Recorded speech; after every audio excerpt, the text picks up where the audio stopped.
All right, we're just pulling it up here. About ready, actually. It's a little less painful than what I thought it was going to be to get everything live.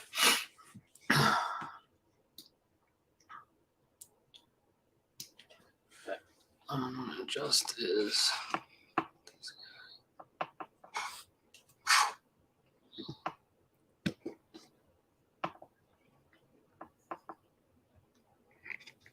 All right.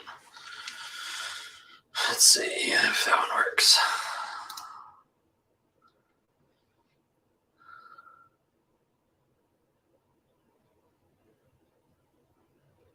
Yeah, we'll make it work.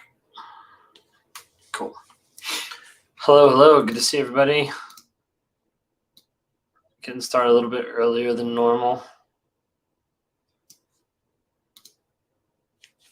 Go, awesome.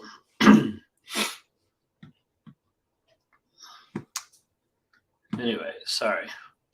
Still not used to doing this setup compared to what I had before, but we're getting there.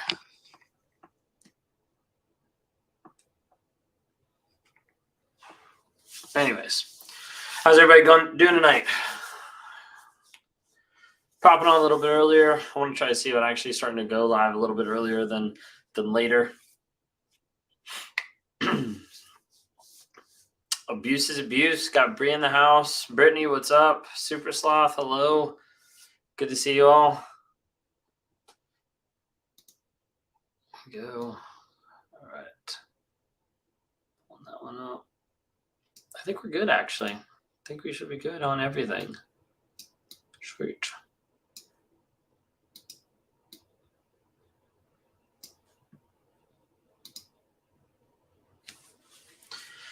Cool. Hello. Good to see you guys. Today was a pretty good day. It was fairly busy-ish. So I had like a half day, and then I was able to work on some stuff at home, which was kind of cool. So anyways, good to see everybody on here. Hello.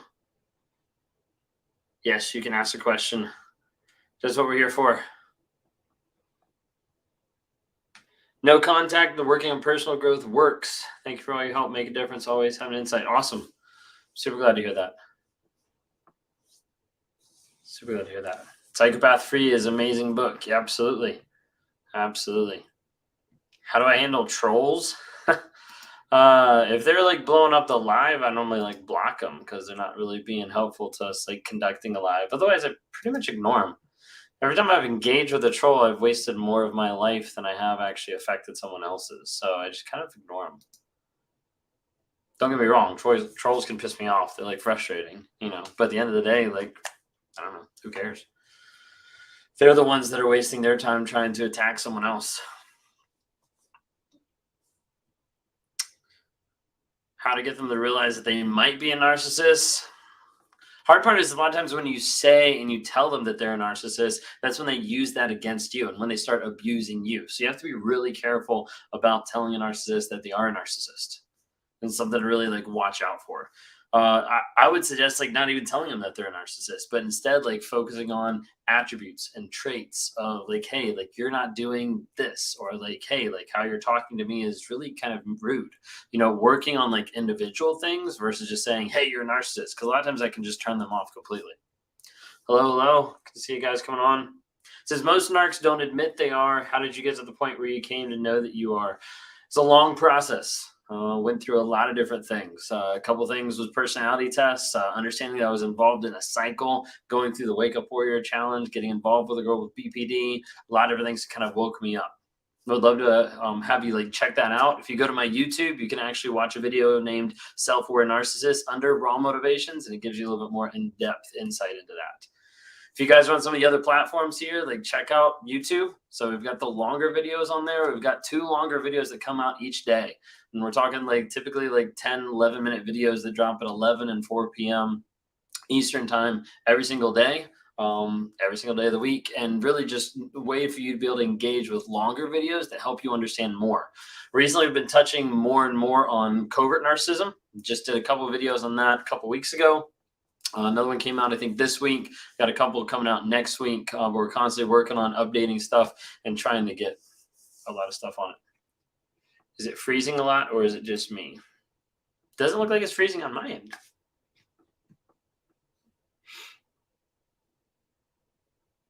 Weird.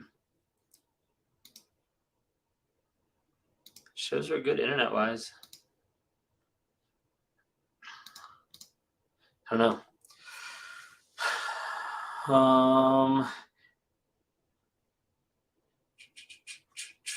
How do you get over the constant wonder if they will try to come back? You block, you ghost, you go no contact, so there's no way for them to come back, and then it doesn't matter. You can go and then live your life. And unless they show up on your doorstep and you lock the door or call the cops, you don't really have much to worry about.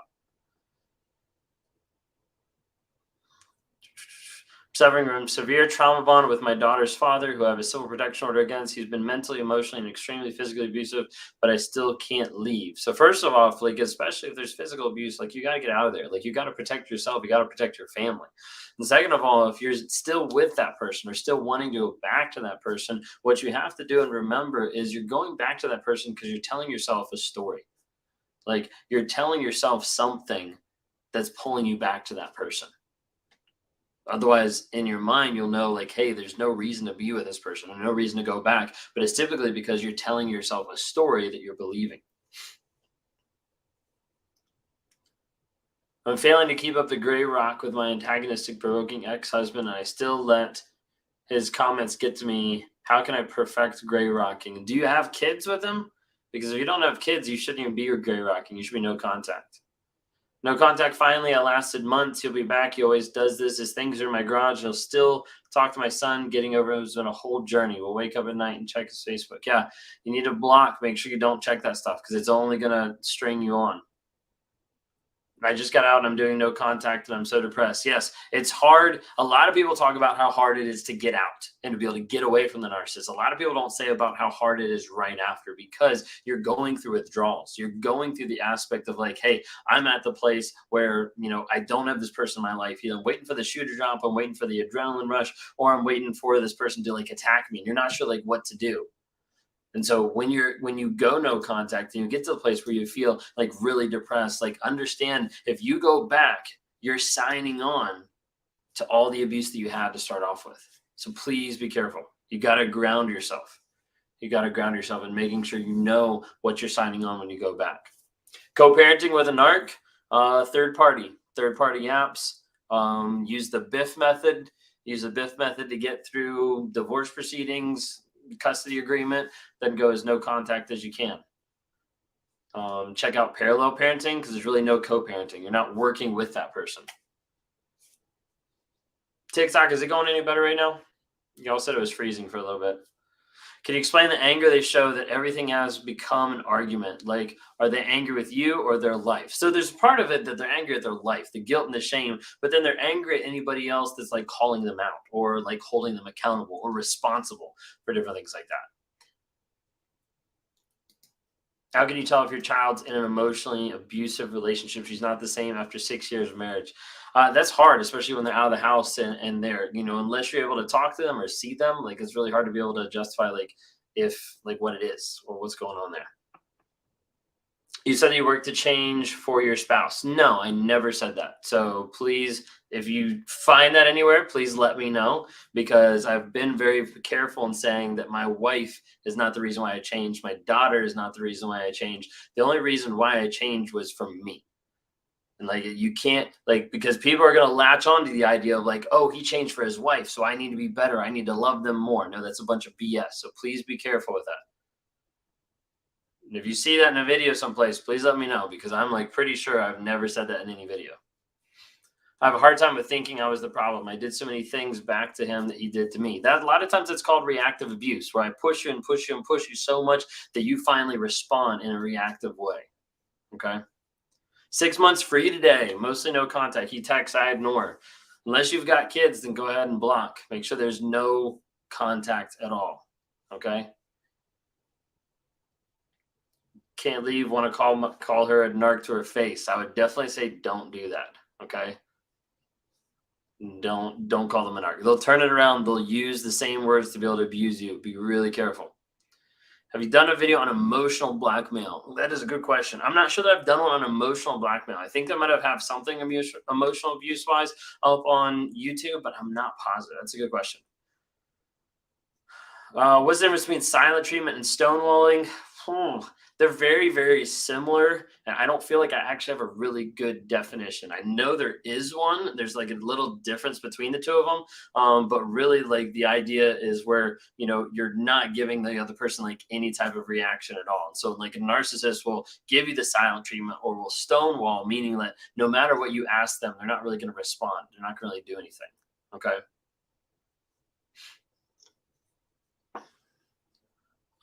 Currently pregnant. What's the best way of handling their dad being a huge narc? Look up parallel parenting. Do narcs care get upset if their ex is moving on with someone, but the narc is in a love bombing phase with a new supply? They're upset when they lose control. They don't like losing control of another person. So if you're moving on and they no longer have control over you, then that's where they get like frustrated. BIFF method is brief, informative, friendly, and firm. It's almost like look it up, because like I don't do it justice as far as like everything that goes into it, but like brief, informative, friendly, and firm. And so that's like the idea of like to put all your text and communication when you're talking to the narcissist so that it's very like succinct to the point, and it's also like being able to be shown like in court system that, hey, you're trying, like you're actually communicating with them and it's on them. Okay. Because if you do the gray rock method before you go into the court system, sometimes the gray rock method can look abusive to people who don't know the full context of things that are going on. Like, so use the BIFF method, get to the place where you have custody or whatever needs to be done to make it happen. And then once you get out, go no contact, third party, gray rock, whatever you have to do to go like as little to none as possible.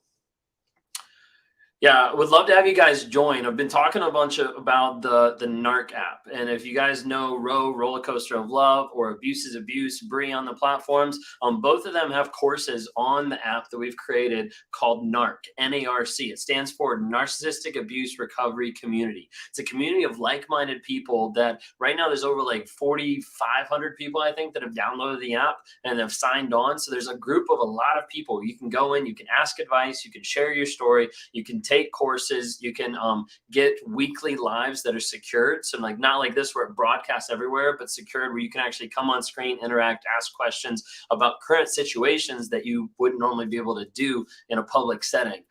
We also have a place for you to be able to track your no contact, to record your truth, to not just like ask a lot of questions on everything else, but to be able to interact with other survivors as well. Also, would love to have you join this Monday coming up. We have our, I don't know why it's freezing so much on TikTok. I'm not doing it like any different than normal. I'm using the back camera instead of the front camera. Really, that is the only difference. I could switch it, but it'll take me a second. But love to have you guys join. Coming up this Monday, we've got our monthly coaching.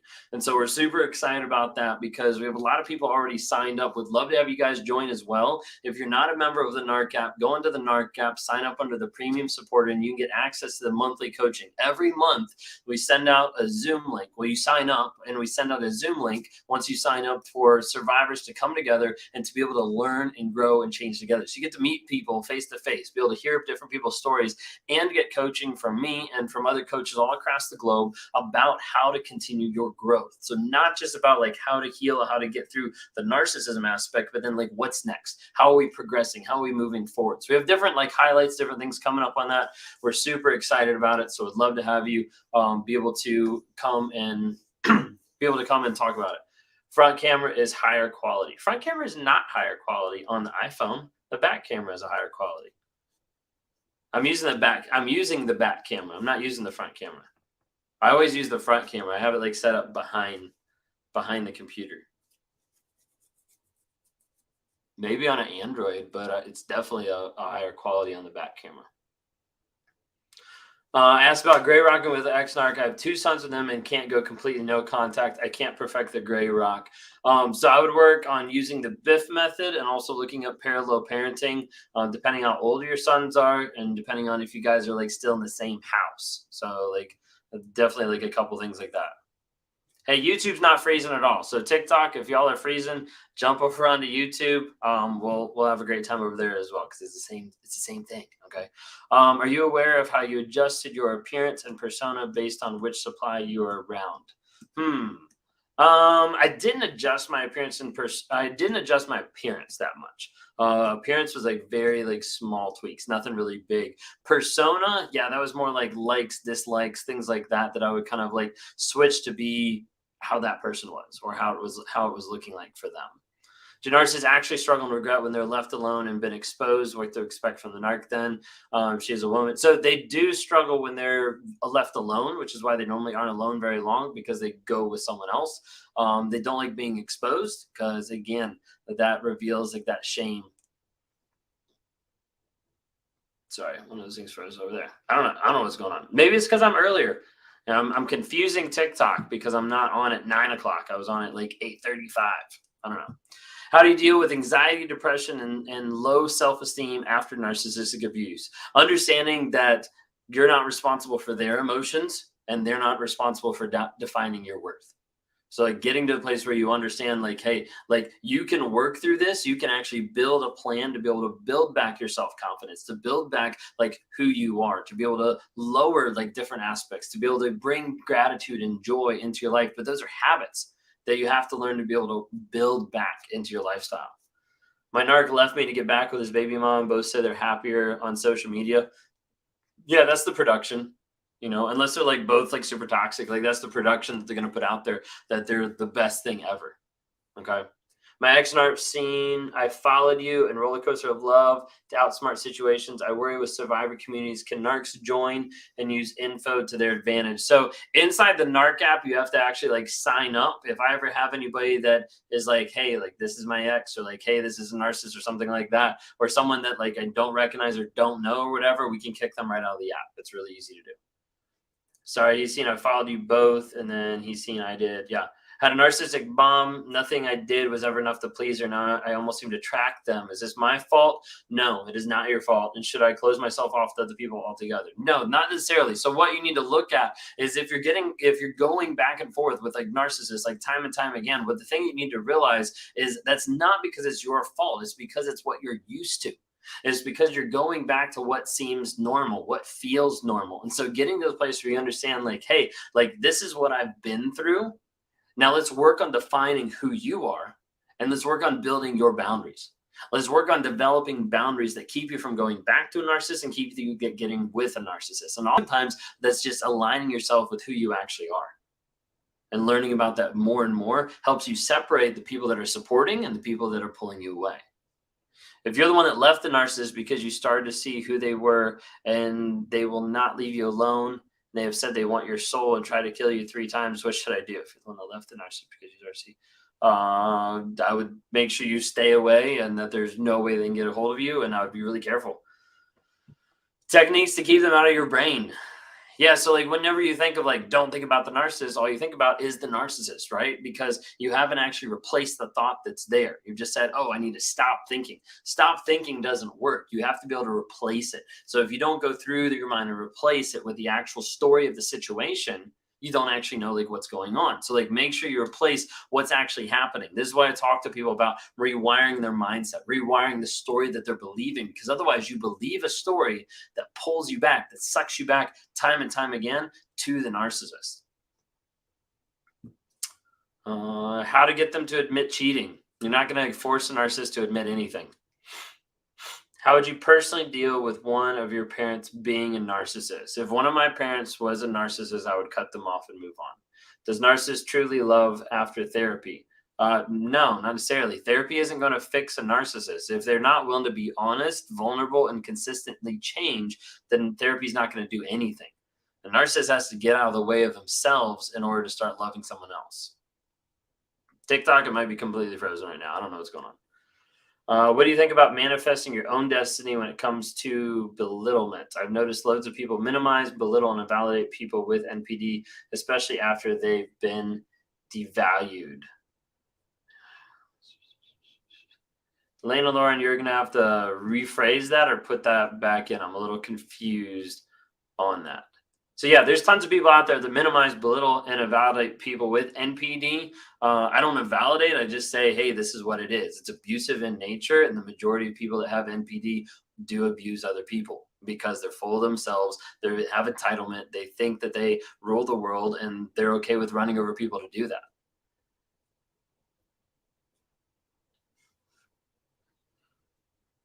How can I replace my thought of them? It feels like I'm grieving a living person. Absolutely, because that's what it is. You're grieving the death of someone that never existed that is still living and walking on this planet. And that's like one of the hardest things you'll ever go through to figure out like how to actually grieve and separate that thing. The first thing with going through that grieving process is acknowledging who they actually were. Because in your mind, you have an idea of the fantasy of who you think they were. You have them in your mind, the person that they showed up half the time, or the person that they showed up 1/10 of the time. And that's the person you're thinking of when in reality, that person isn't real. And that person isn't someone that you can engage with and know that this person is going to be there for me consistently every single time. So you have to get back to the truth of understanding what that is. My brain keeps saying, you love him. He didn't mean it. Yeah, no, he didn't mean it. Is it fair to assume he was never loyal in 5 years? If you caught him cheating, then yeah, 100%. It's so hard to love, but the relationship wasn't real, not for them. Yeah, absolutely. How long can the process be of you finding your personality and identity after what you've been through with a covert narcissist? And I've been with them like I've been made to feel like I'm cynically crazy. Yeah, no, absolutely. It feels crazy, like coming out of it. The first thing I want to let you know is that if you feel crazy coming out of the narcissistic relationship, one thing I want to let you know is number one, you're not crazy. Number two, you're not alone. There's a lot of people on here, on the Narc app, in the Narc Talk community to let you know that you're not alone, but it feels like it because you've been made to feel alone. You've been made to feel like you have to be validated by a narcissist, by another toxic person. And once you start realizing everything that pops up, you're like, wait a second, I actually understand this is what happened. The thing with having to change the story and like work through the process that a lot of people don't get is a lot of people like start to learn about what narcissism is, but they don't know how to be able to put it together. It's sometimes I talk to people and they're like, I'm stuck, I'm trauma bonded, and I'm feel like I just want to go back to this person. It's been 6 months, it's been 10 years, like I don't know what I'm supposed to do. And that's because they have a lot of the pieces of the puzzle, but they haven't actually like put it together to understand how to rewire the mindset, change the story, and live a new life. Oftentimes people can get free, but they're not free in the mind. And that's the problem. Have you ever had a narc write you and try to get info on their ex or a subscriber of yours? No, I have not. And I wouldn't give any. Any good narc therapist near Denver? I'm not sure. You'd have to look them up and look for narcissists. When's the brain fog lift? When you acknowledge the truth and focus on the truth. That's the only thing that sets you free and clears that. Is suicidal ideation a narc trait when things don't go that way? Not typically. That's typically BPD, borderline personality disorder. So check that out. Trying to avoid reactive abuse, but want to yell out the truth. Wanting to yell out the truth is slightly different than reactive abuse. Reactive abuse is just reacting in an abusive way. It's not necessarily truth telling. Okay. So there's a little bit difference there. But the biggest thing you have to realize with that statement is the narcissist just wants you to react. So when you react, you're just feeding them more. Okay. I occasionally struggle with emotional disassociation. I'll be there physically, but emotionally, I'm not feeling anything. Is that normal? I was with a narc mom and stepfather for 13 years. I'd say there's a part of it that's normal, but I would definitely say like therapy, like working with coaches to be able to help you heal, grow, and change, like that's key. I saw him after 2 months of no contact, using my reaction against me. He was crying after I walked straight past him. Is this true emotion, or is it because I didn't get? It's totally because you didn't give a reaction. Like that's awesome manipulation there. Like it's totally like yeah, 100%. Like he used my reaction against me. No, that's like that's not awesome, but like that's awesome because like that's totally what that is. 100%. Can you speak on the overt to covert? I asked this because I'm the Narc app and your video is amazing and not many people speak on it. Did you see my video on YouTube? Is that what you're referring to? because I just had a video on YouTube. I think it was this week. I don't remember when they come out anymore. I get really confused when I'm recording a bunch of them. But I had a video of talking about from overt to covert, with the idea of like sometimes people get with an overt narcissist and they start realizing, whoa, this person is narcissist. Like they're like, whoa, like this is an upgrade from like just an asshole. And then they're like, I need to get out. Or, maybe they've been cheated on like a ton of times, like in the relationship. They get out of the relationship and then they get or they get saved out of the relationship by a covert narcissist. And you're like, well, they're not raging at me, but then they're passive aggressive. Well, they're not cheating on me, but like they're isolating. Like there's a whole bunch of different things. Okay. Yeah. So definitely like check out the video if you guys haven't seen it, from covert to overt. I do want to develop a lot more content on there. I'm just trying to like learn and put the pieces together as well. Part of it is difficult too, because as I'm like learning about it, I'm also identifying more with it. A lot of times people ask me what type of narcissist you are. Like I've always identified saying, I think I'm more of a covert. In the workplace, I was a little bit more overt. As I'm reading stuff, I'm like, yeah, I'm definitely more covert than what I realized, as far as the victimization, as far as like the passive aggressiveness, like, positioning people on like my side, like all different types of stuff like that. Do you think someone with DID could have an alter with NPD? Yeah, I could see that. I don't know if you've addressed this, but I've always wondered, are all narcs self-aware? So I would say all narcs have some awareness that what they're doing is not right, because they don't do it consistently to every single person. Like case in point, they go to work, they're awesome at work. They come home, they're an abusive asshole. Okay, because there's a difference there. They know in their minds, this is how I have to behave in order to make it in a certain place. This is how I have to behave to be accepted. Now I'm back home. I don't have the mask on. It doesn't really matter. I don't really care. I'll abuse this person however I want. So yeah, I think there is a level that narcissists are aware of knowing what's actually going on. They just choose to not care. My ex has returned to my life, wanting my comfort. Now that the new ex-girlfriend broke up with him, he cheated on me with her. Why would he expect me to comfort him? I'm trying to figure out how to explain that. But basically, it's just a sympathy manipulation to get you to respond. Okay. If they don't hoover back, are they finally done with you? Possibly. Just make sure you block, ghost, go no contact so they don't. Okay. When they talk about their past, is that even true? I would say 50%. A lot of people that I've talked to, the past of the narcissist is not even true. Sometimes it's completely fabricated. Sometimes it's half fabricated. It's crazy sometimes. I see the differences now that I'm out of both situations. Well, sort of out of. Yeah, let's get you fully out of. Okay, but I get it if there's other stuff involved. I give so lost anymore, confused. I've been in therapy for 3 years. She took my mind for me. It was in control of my mental state of health and medication. It's been a horror movie. Yeah, no, 100%. Like it gets really crazy. That's for sure. And like the part of like them putting you into that place of like mental state is them taking and putting you into that field of fog. The fog is the fear, obligation, and guilt. And they put you in that fog and you're like wandering around, wondering like what you're supposed to do, where you're supposed to go. They've isolated you and then they're just calling out, like telling you to go one direction or another. It can be really crazy with that. But once you start getting back and focusing on the truth, it starts clearing the fog more for you so you can actually see what's going on. He would say to me that he wasn't good for me and I had to let him go. Yeah, that's just a cop-out. Do they all cheat on you? And forever, typically. How long have you been aware and how have you been coping with it? Therapy is huge.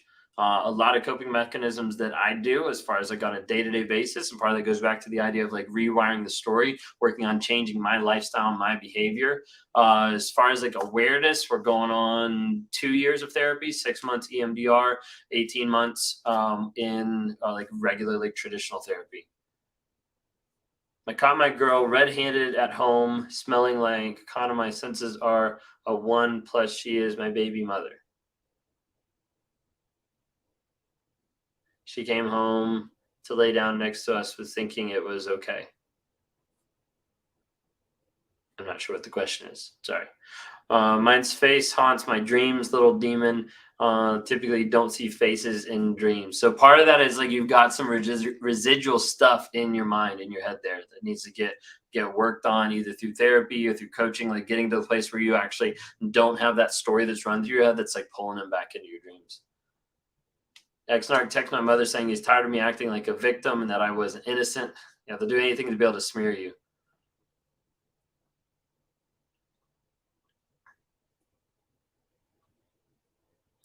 Was something in your childhood past traumatic enough? So typically you have narcissism that's built off trauma, abuse, but you also have like emotional neglect. You have overbearing parents, over controlling parents. A lot of those are different aspects that I saw in my life that end up making it where it wasn't a emotionally safe place for me to be able to express or be able to grow. So as a result, I developed more defense mechanisms.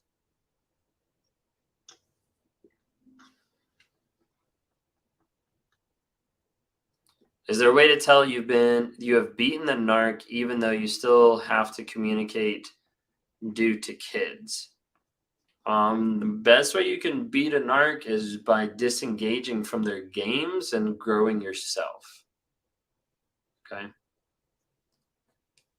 Do narcissists typically have major highs and major lows? Yeah, I do.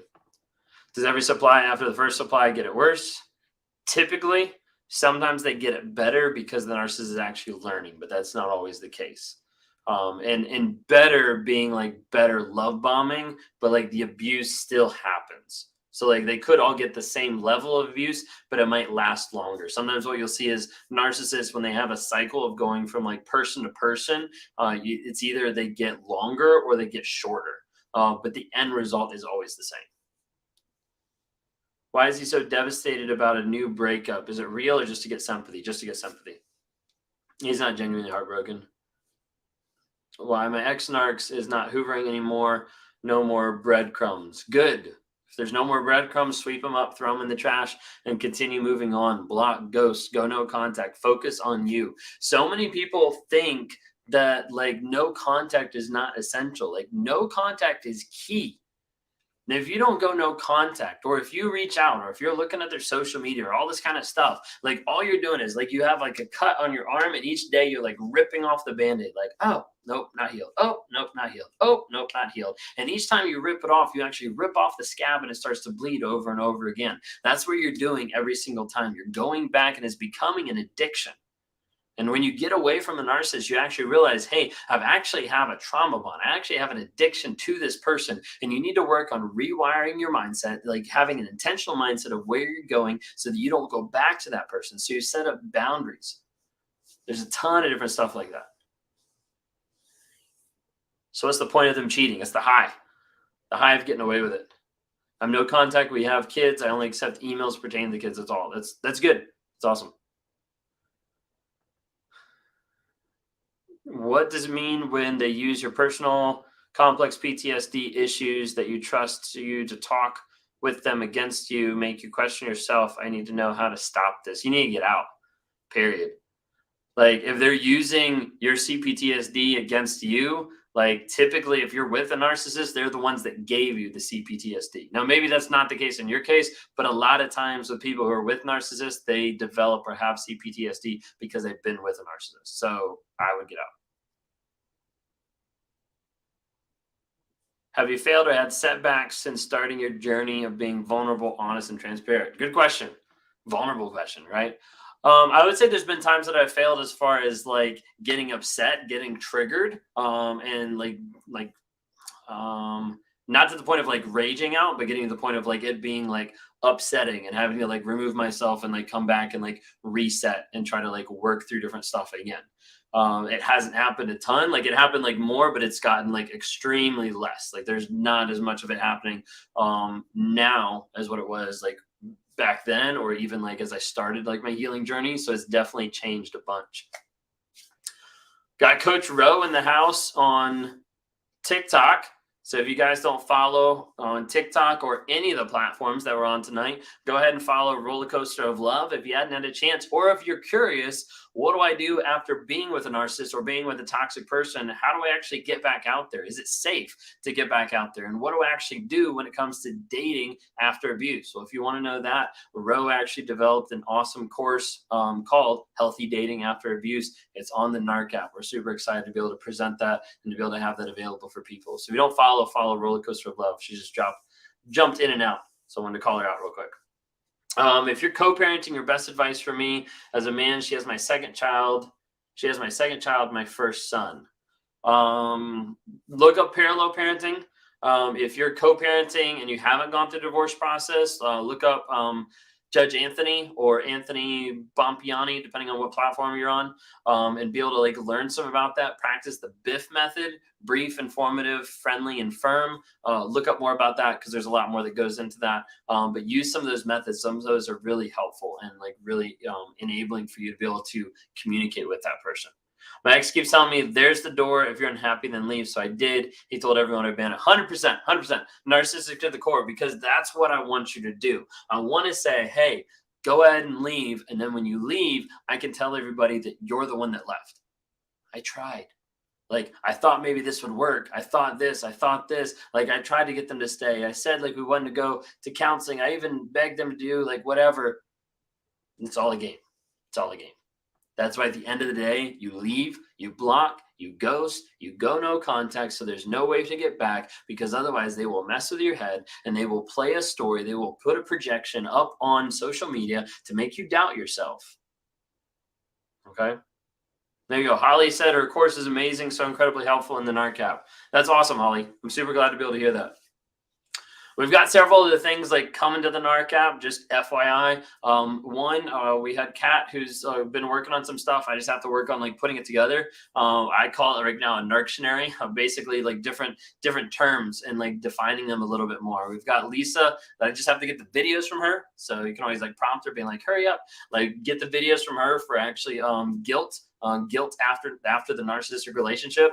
We've got Carrie that's going to be contributing some portion of cognitive dissonance to the app as well. She also has a longer course that she's actually working on developing that's not going to go on the app, that's going to be on her platform, but she's contributing some to it as well, just to try to be able to help people understand what that is.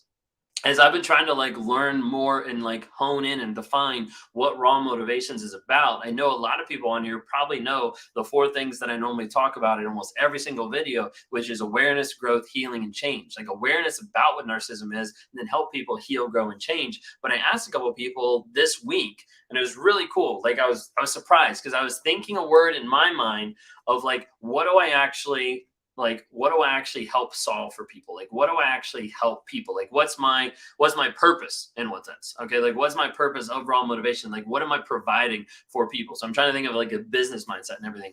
And like, when it came down to it, like across the board, everybody said clarity, which I was like super excited about, because that's the word that I had in my head, is because like, I want to be able to provide clarity from the fantasy to the reality, from the fiction and the fable that you're believing to actually being able to say, hey, what you're struggling with is not that you're crazy, it's that you're dealing with cognitive dissonance. You have 2 opposing thoughts in your mind. What you're struggling with is a trauma bond where you're stuck and you think they're toxic, but I still want to go back. What you're struggling with is the gaslighting, is the future faking, is them just lying to your face and saying, hey, this is how it is, when it's actually not. So like my goal is we continue to grow on the platforms. My goal is I continue to interact with people and try to help people heal, grow, and change, is to provide more clarity so people understand what they're going through, that you're not crazy, that you're not alone. Okay. When an narcissist future faking, do they believe in themselves or do they know it's a lie? They don't care. Like it doesn't even cross their mind in that aspect. It's like the only thing that's in their mind in that moment is get away from here. Like, think of it like hot potato, like literally, like hot potato. Like they get given hot potato of like, this is the truth and you have to be accountable for it. They take the hot potato and they just chuck it and they're like, look, it hit the wall over there. And you're like, oh my gosh, that vacation I wanted. Like that's literally all it is. Like the narcissist isn't like, oh, let's plan this, let's do this. They don't give a crap about that. All they care about is avoiding the immediate situation so they can get past it. Sometimes the examples I think of on the fly are the best ones. Watching your videos has helped me, and this week I was able to overcome a shame spiral about what the narcs might be saying. I realized even if they are, it's no excuse for years of abuse. 100%. 100%. Just said one thing I didn't want to hear is right there. Nothing I really know about this man. I didn't know who he is. I never did. And it was a mask this whole time, 8 years. Yeah. Seems like though the discards get closer together and last longer. Is that typical? Yeah, I'd say yes. 2.5 years narc free and never felt so free in my life. That's awesome. I'm so glad. Have you had anyone in your one-on-ones have a narc who didn't devalue and discard? who didn't devalue or discard.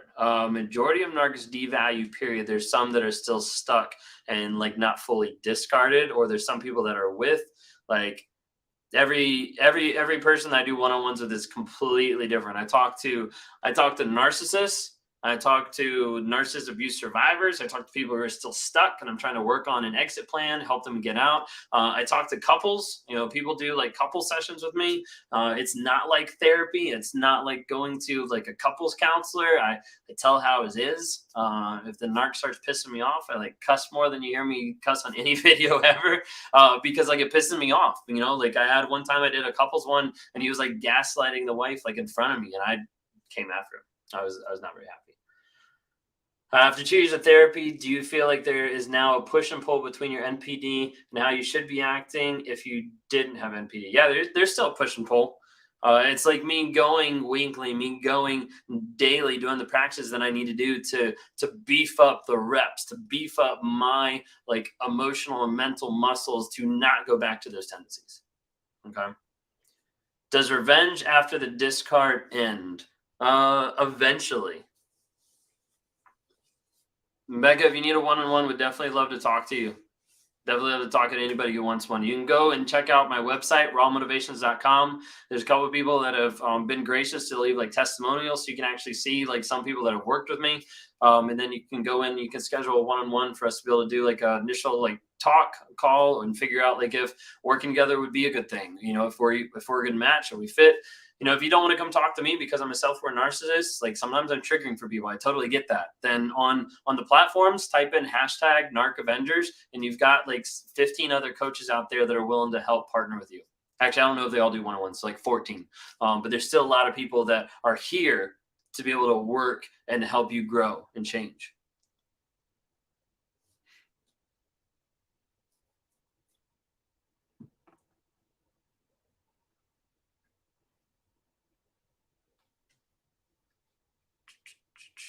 I've been just discarded by someone close to me. She is a narc. She's with a narc, but she has discarded me for a relationship she would normally completely and show me no emotion. Any ideas why? Yeah, the narc got to her, changed her mindset. How do you get a space of wanting to change? How do you get to a space of wanting to change? Don't most never want to change? Most never want to change. Most never are willing to acknowledge who they are. Most are never willing to acknowledge the truth of the situation. Why they have no interest in their kids if you're fighting with each other. They have so I'm not sure about if you're fighting with each other. I'm not sure I'm not sure about that part of the question. I'll just look at the first part of the question of why they have no interest in the kids. And that's because if the kids aren't supporting the mask or giving them validation or affirmation, then they're useless to them. Okay. Why does the healing process take so long? I've been 4 years since I relocated and I suffer PTSD. I still go to therapy. I'm still working on myself. I have flashbacks and it still hurts. Beauty is one on YouTube. With what you're asking there, do you still have those moments where you miss or want to go back to the narcissist?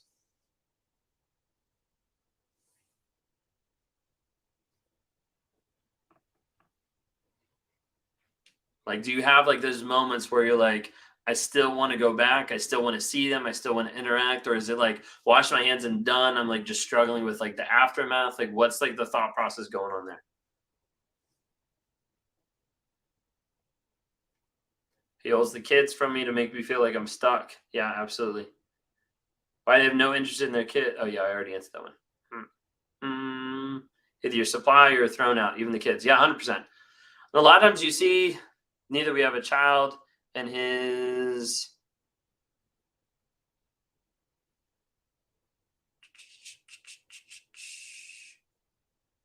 I'm confused. Neither then my son is his twin.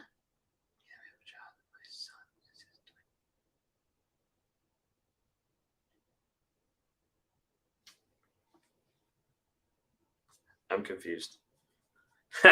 Sorry. We'd definitely love to have you reach out to me because if it's a trauma bond, if that's the aspect, then I can definitely like help you like rewire that mindset. But sorry, I'm kind of like blanking. I'm a little confused. I'm just confused. Sorry. So it's possible to be a narcissist will want to get the space you're in or wanting to go to therapy and change. So if they're willing to be honest about themselves, they're going to be honest, vulnerable, and show consistent change. And yes, there's the possibility. But if they're not being honest, vulnerable, or showing consistent change, then stop holding out on hope. You're stuck in a trauma bond. You need to leave. When the eldest caught on, he moved on to the next one. The youngest he didn't have a chance with, saw the eldest too, and he was like, nope, yeah.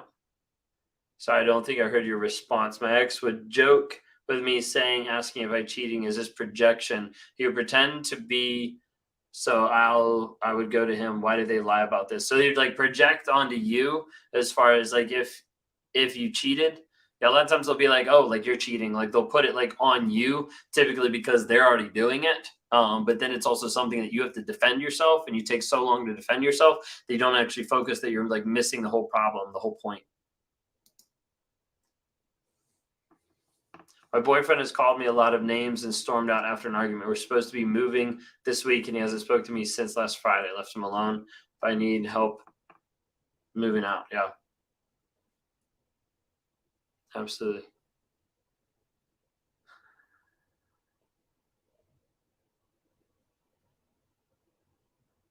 Yeah.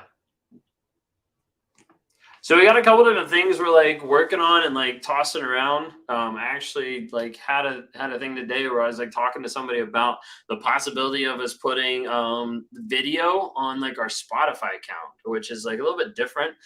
Basically, like the YouTube videos that would go up wouldn't just be on YouTube, but you'd also be able to see them or just listen to them on Spotify. Kind of like a random thing. We're kind of like thinking about it. We've actually got in the editing process right now a journal for after the narcissist. A lot of it is some like self-reflection. It's like looking back on the relationship, trying to like help reground you in some aspects of truth. Also been writing some too. So we've got another thing in the works as well, writing wise. So we'll see how that comes out here in a little bit. Narc app is getting like an upgrade. There's a couple of things coming to it as far as even like some quizzes and stuff to be able to help just give you like an idea, not to diagnose, but to give you an idea of maybe what you're dealing with or what you're struggling with or what you're going through. Couple of the things. Oh, we're still, so the other two things that are still like in thought process, but we haven't actually like rolled them out yet. One is the idea of actually doing like a live show. Where it would actually be like we do on YouTube, where you see like on Wednesday nights where you see myself and Lee or sometimes other people, or we'll do it on like YouTube where you actually get to come live on screen. And it'd be something I've done like one, I think maybe two, where I've been like live in the afternoons and had people come on, ask questions, and then jump in and out kind of a thing. So that's one idea we're tossing around. Let me know if that like sounds cool or if that'd be something you'd be interested in seeing.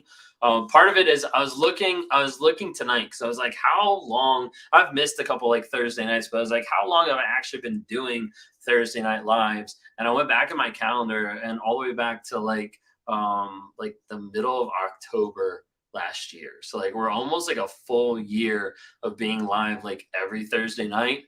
I'm not saying that I'm going to stop Thursday nights, but I'm also saying like we might need to like shift or like change, whether that's like times, whether that's styles, whether that's, different things, like just kind of like change it up to try to be able to, have something be new. Maybe not just me, because that's what I've done on Thursday nights. I'll go live other times with other people.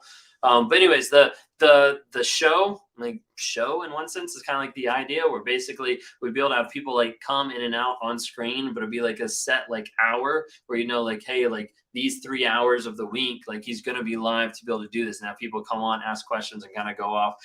The other thing, which I'm sure a lot of people would love, but we're just kind of like putting it out there a little bit, is my wife and I, we've been talking for a while, really about two things. One is for us to actually do a live. She wants to do a live sometime again. It's been a while since we've done it, but she wants to do a live again, not a full 2-hour live, but definitely like maybe like an hour, or it's like 30 minutes, something like that. But we have been talking more. We just have to literally like schedule it and start putting it into place of like doing a podcast, or maybe we'll record it on YouTube and we'll put it on the podcast, either way, but actually like starting up like a podcast together. Both of us. She might actually branch off and do her own podcast. Sorry, there's a bunch of like random stuff that's been like kind of like on our minds. There's a lot of stuff that's been like going on. A lot of the work that I'm doing now with Raw Motivations is really just trying to like lay the foundation and lay the groundwork of where we can scale and where we can go to try to have the biggest impact on the most people out there. Because it's amazing. Like when you're in this type of community, when you're in like the narc talk community, you get to the place where you feel like everybody knows. Everybody knows about narcissism and all this kind of stuff. And then you hear somebody that like does a one-on-one, or you have someone like pop up on comments and like, I just learned about narcissism like a couple days ago. And you're like, oh my gosh, like people still need to know. Like my platforms don't extend to the world. So like obviously like the world doesn't know. And so we want to keep, helping educate people and letting people know, which is why it's essential for people that are in here, to share stuff, to share videos, because odds are is somebody that's going through something toxic. Someone that's struggling, with a toxic relationship. Maybe they just need to hear, hey, maybe they're the one getting abused, or maybe they're seeing, maybe they don't see it. A lot of people on here didn't see it until they actually saw it. Like they didn't understand that they were getting emotionally abused or what was actually happening. It felt crazy until they saw a video from me, from Lee, from somebody that actually said, hey, this is what's happening, and it clicked. Just think of that. You might be the person that's enabled today to educate someone, to give someone like the tools to be able to get them out of a truly toxic relationship. Okay.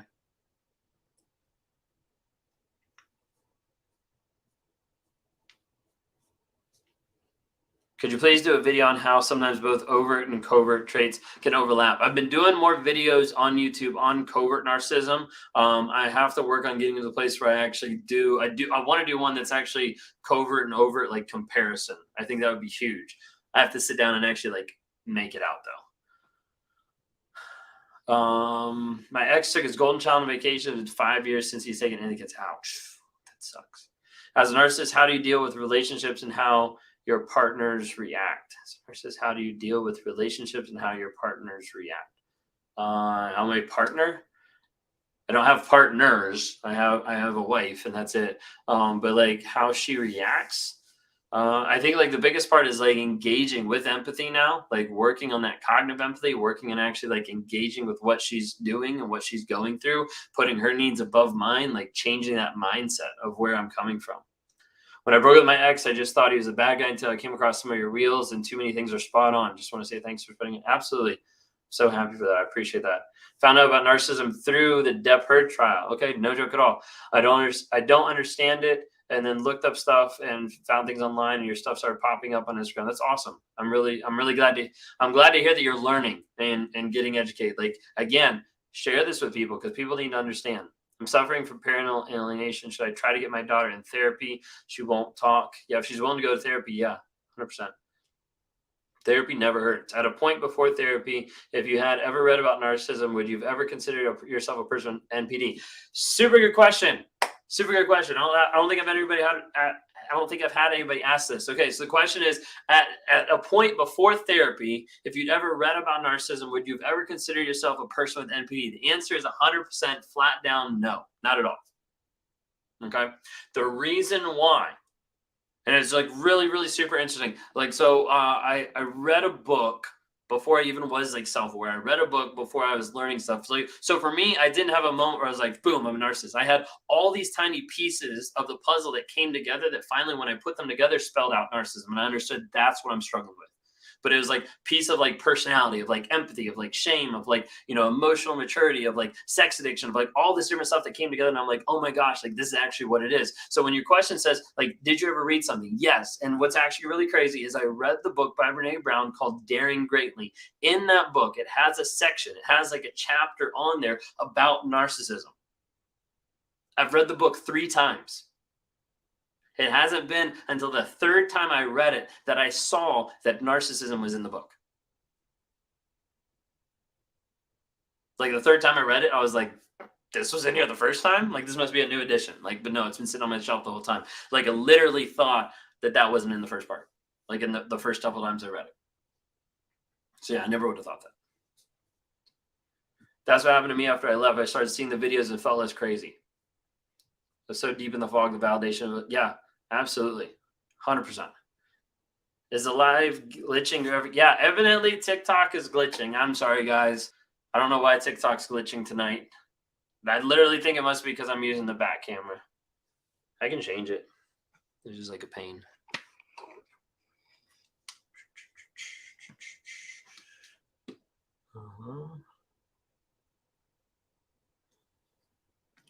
Maybe not.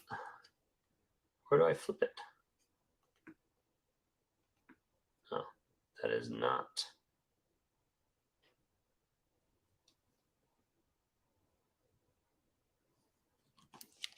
That's super weird.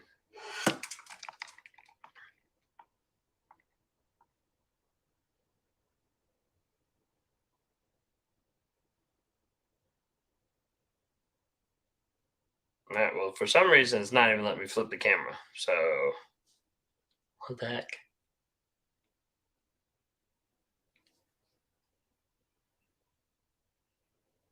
That's super weird. All right, I don't know. TikTok. You're just gonna have to deal with it. Sorry.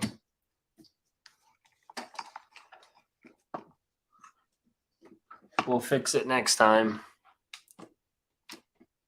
I can't even see the screen on TikTok because it froze too many times. I don't know what's going on with it.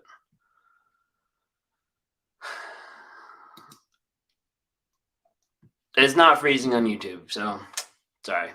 I don't know what's going on there.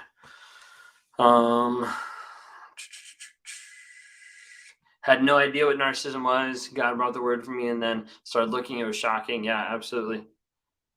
So what was in the book that finally made you realize you had NPD? The book didn't make me realize I had NPD. That didn't have me learn about NPD. That had me learn about shame and vulnerability that are parts of NPD.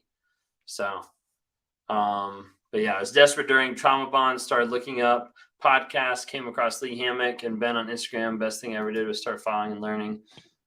Awesome. I'm glad to be able to hear that.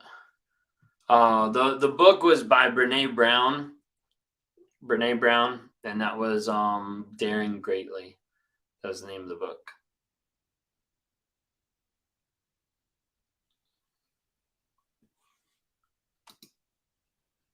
Yeah.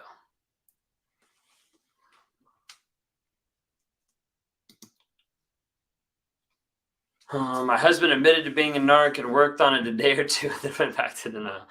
Yeah, no, I mean, I laugh because it's typical. Like that's like the norm. You know, if you get a narcissist to say they're a narcissist, like it's a flash in the pan oftentimes.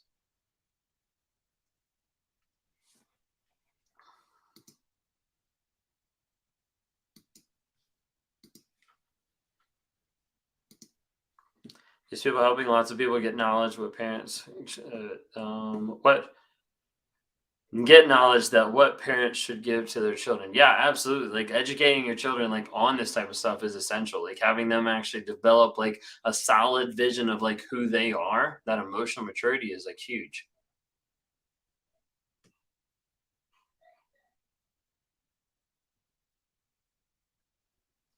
As a narc, do you actually have empathy or are you trying to understand it? I can understand it. That's definitely like the aspect of like cognitive empathy. There's the other aspect of like empathy that's like there and innate, like doesn't necessarily trigger all the time. Before therapy, what were your top 3 core emotions versus now that you have on a daily basis?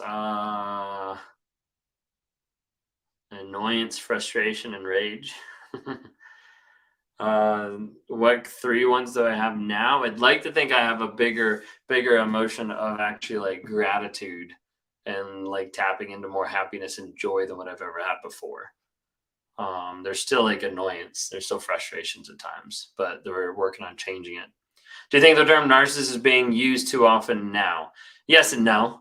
I think sometimes it's used as a catch-all when it shouldn't be, and sometimes people think that the word narcissist is used too much when it actually isn't. It's just like we're not actually admitting to what's actually out there, what's actually going on.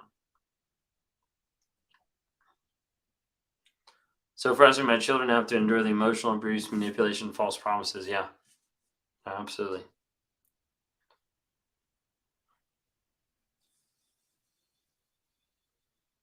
Why do they play social media games to try and get your attention after they discarded you and have a new supply? That's the production that they're putting on. Sometimes it's to make you feel like you're the idiot, to make you feel like it's your fault. Um, a lot of times it's because they're putting that stuff up to be able to convince the new supply and other people that they're actually happy when they're not. What happens when you insult a narcissist back, when you treat them how they treat you? They might switch to the victim. They'll get like offended. Like, how dare you? Like, can you believe how you treat me? That kind of stuff. I was exhausted, then anger, rage, confusion, depression hit me hard. It gets better. No contact is essential. No contact is essential. The support through the Narc app and Narc Talk on TikTok. Holly, if you haven't, make sure you sign up. We're doing the group coaching call this Monday coming up. So if you're in the Narc app at all, go to the premium supporter and click on the monthly coaching call. That's coming up this Monday. So pretty soon we're going to be hitting it on the first Monday of every month. That's the goal. Try to be able to help people. My ex-narc refused to cut ties with his ex-girlfriend. She's seriously mental ill and stalked and threatened me for 3 years. Why wasn't I worth protecting? Because the narcissist doesn't care. Like, the narcissist doesn't care about you. They care about their mask. And so it doesn't have anything to do with protecting you. It has to do with protecting them. Narcissists, at the end of the day, will step out of the way and you're the one that'll get the brunt of everything. Because ultimately what matters is them and their mask.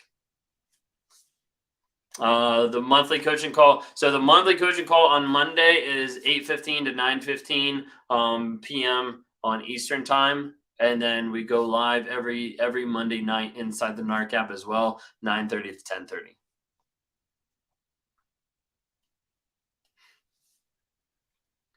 10:30. Typically, if you insult a narcissist back, they might play the victim. They might, they might go to a place where like, oh my gosh, I can't believe you're abusing. Yeah, sorry, cut out, but yeah. Are you able to take a one-on-one? Yeah, I do one-on-ones. Sorry. I do one-on-ones. You go to my website, rawmotivations.com. I think I'm pretty much filled up for this week. I think there's like 2 openings tomorrow, and then everything else is Monday because we're all filled up on the weekend. Why do victims of abuse struggle with whether or not they themselves are the narcissist? Oftentimes because the narcissist puts that back on you. They try to make you feel like the crazy one. That's the idea of projection, of like, I'm the narcissist. I'm going to project my narcissistic traits on you. I'm going to say that, hey, this is your fault. You're this person. You're acting this way. You'll be there every Monday. Awesome. Holly, I'll look for you. But what you have to do is, like, when you're confused of like, am I the narcissist, or like what's actually going on? Like, you have to like ground yourself and understand like, hey, like this is actually what happened. This is how they demonstrated love. This is how they demonstrated care. This is what I did. This is how I changed. This is how they didn't change at all. It's 2:38 for you there. What time is it? 9. You're over in like London, UK someplace? Mine played the victim for real, aggressive, tried to turn the kids on me, says I'm crazy. Yeah, 100%.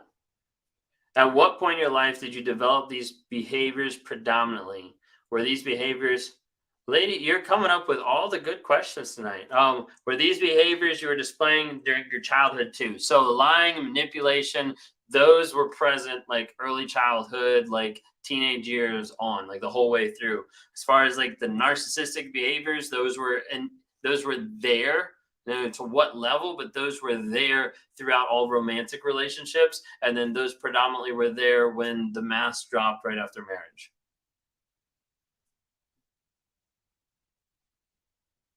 Belfast. Hey, I like hit it. I hit it on the head. Awesome. Is there anything I can do to encourage my ex in his therapy?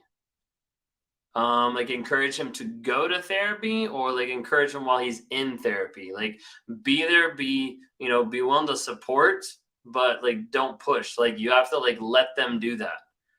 If they have to be the ones pursuing that. If they're not pursuing it, then it's not real. The one-on-ones I have are like kind of like 30 minutes of like a quick check-in, or like 45/50 minutes. That is kind of like the normal like hour length session in one sense. When they walk out, why do they really think you'd be waiting for them? And would you agree to date? So a narcissist never thinks that you're going to leave. You know, they always think that you're not going to leave, that you're always going to be there. So they're always like surprised in one sense. He's in therapy now. Okay. So develop, like, the aspect would be like the same as like helping like a child grow, developing like a safe place for them to express themselves like emotionally, but like not putting yourself out there so much where you're getting like abused by whatever he's doing. Like if he's not being honest, vulnerable, and showing consistent change, then you need to leave. Can you be friends with your ex narcissist if they stopped abusing you, or is it just another love bombing phase? It's another love bombing stage. There's really no friendships after a narcissistic relationship. Why they start a bigger fight when they're caught lying versus being truthful? Because then they avoid being responsible for what's actually going on, and they spends more time dealing with the fight than he does with dealing with the truth or being honest or being accountable or being responsible. That's a lot easier than owning up and saying like, hey, I did something wrong, because that means I am wrong. My ex-husband used to blame everything on me. He was always a victim. Yeah, 100%.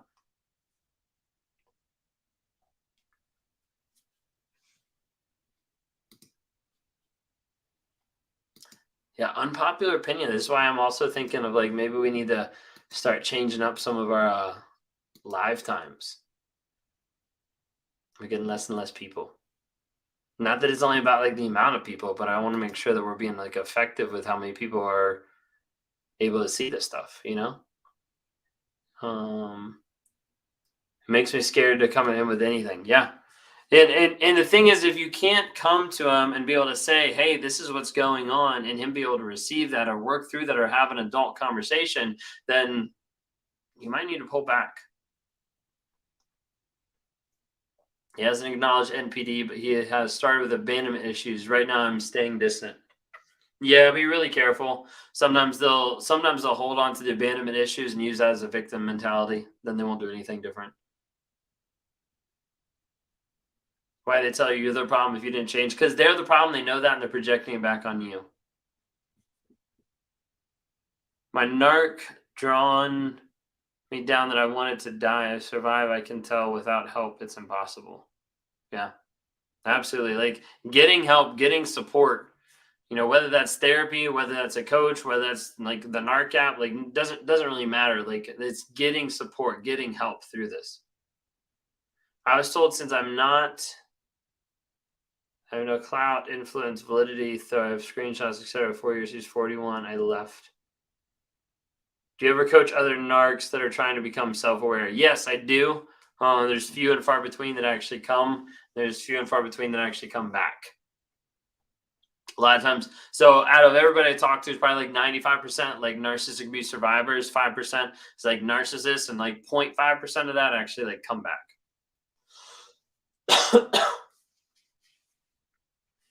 My ex would rather fight for 3 hours, lots of circular reasoning, than answer a direct question. Yeah, 100%.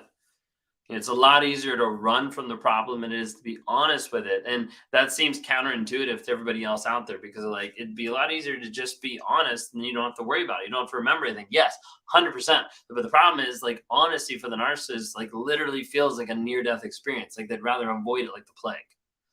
Like a lot of times I talk about like guilt and shame being like, imagine like sticking your hand in a boiling pot of water. You're gonna like jerk your hand back out. It's the same mental and emotional response that a narcissist has when we get approached by shame and guilt. Like I need to get away from it as fast as possible. Is grade A supply a real thing? I'm not a huge fan of grade A supply. I think it's overrated. I really like it implies that the narcissist almost like cares more. A lot of people like run with that idea. Sometimes it's just like the one that the narcissist is the most comfortable with, typically, which means the one that the narcissist has the least amount of respect for, and that's the easiest to get manipulated. So I don't know. I'm not a huge fan on the grade A supply thing.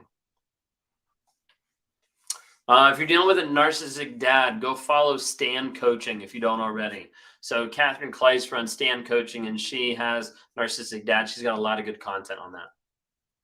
I confronted him with his abuse and told him he's a narcissist. He just said, wow, and laughed it off. Yeah, you'll probably, if that's recent, then you'll probably see about having them actually use narcissistic terminology or call you a narcissist in the next like couple months.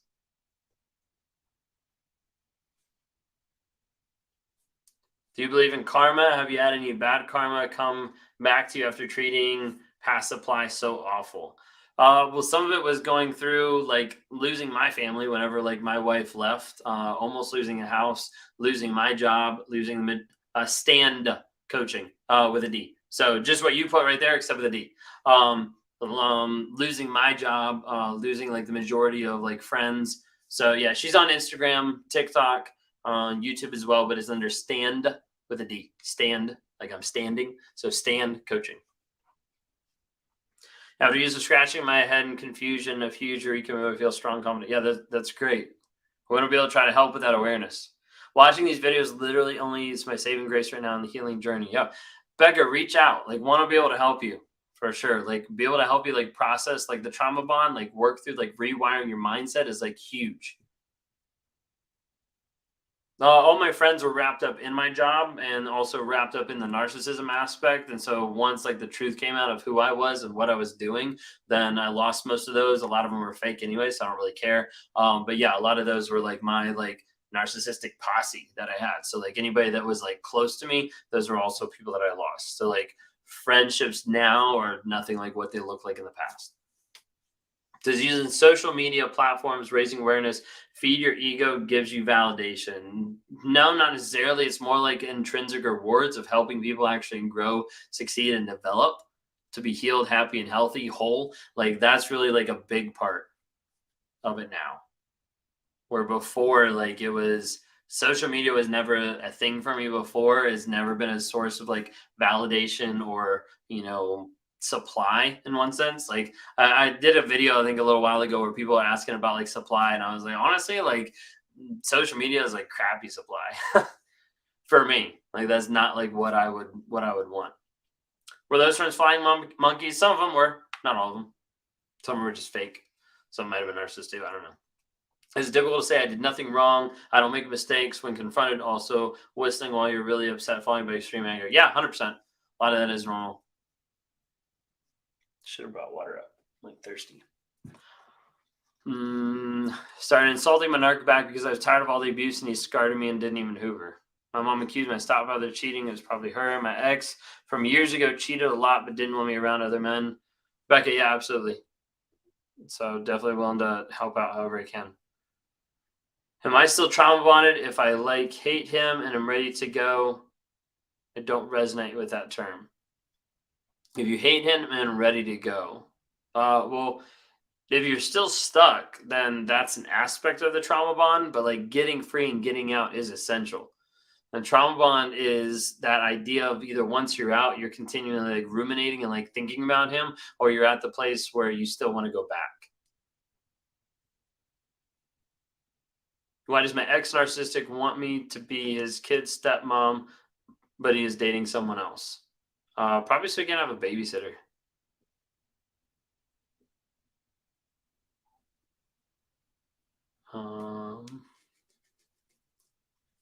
Do narcs tend to claim they're 100% honest or they keep it real all the time? Yeah, a lot of times they do. So like, they're like, there's like an idea on that that I want to be able to say. Have you guys ever had a narcissist be like, okay, I'll be honest. Like I am honest, or like, okay, fine, I'll be honest. Like ask me anything. Like, have you ever had a narcissist be like, ask me anything? Like, I'll tell you the truth. Just ask me. Like, what do you want to know? Like, I don't know what you want me to tell you. Like, I've told you everything. Like, just ask me. Like, what do you actually want to know?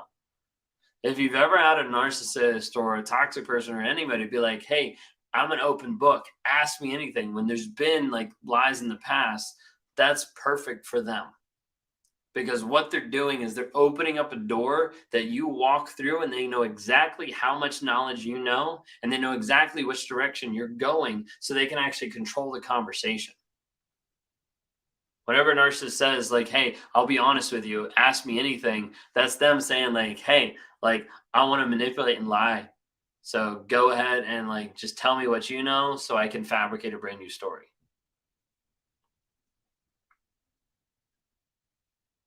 So narcissists are never truly happy and they keep jumping around and are unstable until they die. Unless they're willing to be honest, vulnerable, and have consistent change, then yes. What do you think caused your narcissism, the golden child, or not enough love for your mother or parents? So part of it was the control factor. Because like growing up, I thought like love was control. there's a big aspect that was like skewed and like changed in that mindset and developed like defense mechanisms that I had from lying and manipulation to avoid certain scenarios or certain responses from them. My narc was raging, called me a disrespectful name. I hung up, but still feel the disrespect should be addressed. Thoughts on how to approach. You asked this question the other night. I don't think maybe I didn't answer, or maybe it was all that. With everything that we had, because we had like 5 people on screen. So if you're still with them, or if you're not with them, it doesn't matter. Like okay, think of it this way: when's the last time you convinced them of something that they were doing wrong? Like, when's the last time that you proved a point? When's the last time that you got through to them? If you can't remember the last time, then no, there's no point at all. You need to like leave, like go no contact, make sure you're working on growing, healing, and changing.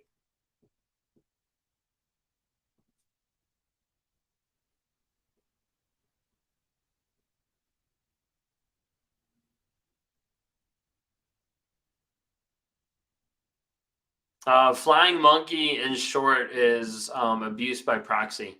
So it's having someone that is not the narcissist that's coming into your life that's abusing you on their behalf, or that is reporting back to them.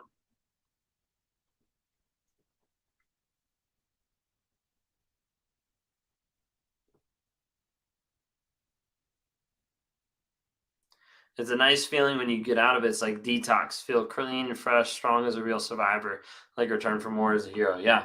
That process takes a while though. I mean, that process is rough. And a lot of times it doesn't feel clean for a long time, because that detox sucks.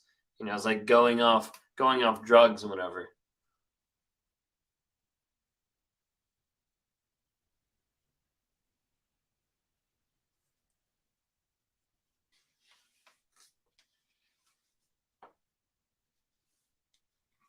Let's see.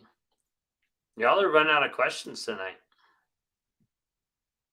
Part of it might be that TikTok's freezing so bad, but we ran out of questions. It's not normal. Explain more about flying monkeys. Flying monkeys are the ones that ascribe to the narcissist's false reality. So like they believe the narcissist. They're the ones the narcissist groupies that are with the narcissist, or that are aligned to the narcissist and what they're doing. They're the ones that believe or end up abusing someone else because of what the narcissist told them.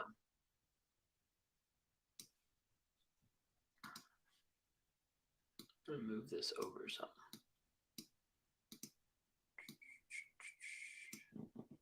There we go. After discard, he's telling his friends that he's uncomfortable with me giving him compliments. Is this normal for a covert? Maybe on the shy, vulnerable side, faking humility. I'm 28, living with abuser dad, alcoholic, covert narc. I think I have CPTSD. You probably do. Do you recommend blocking mutual friends on social media? Yes. Especially if you know that they're like connected with them, or that they're not gonna be like beneficial to like helping your growth. Does taking a break cause a narc injury? No. Freezing make it super hard, but not gonna lie, Ben, it's all right. I'm sorry, can't fix that. The withdrawals were the worst. I was physically sick and couldn't sleep for a few weeks. Yeah, my ex left me for someone else, but he's cheated on her and me. Why is he even with her then? Because she hasn't put up. I mean, because she puts up with it.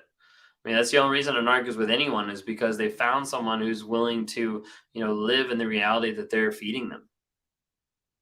It takes a long time to unlearn toxic behaviors. Survivors have to be careful about mirroring those toxic behaviors to new partners. Yeah, a lot of times that's because they haven't been fully healed. They haven't like fully worked to actually like change the story, and so as a result, they keep doing the same stuff. Been working with a narcissist and living and having a relationship, does that last? If the narcissist is not in therapy and working on healing, growing, and changing, and working on being honest, vulnerable, and consistently changing, then no. Oh, look. We saw this person spamming the other night on YouTube. Go away with your adult spam. Gosh. Is verbal abuse a part of narcissism? Yes.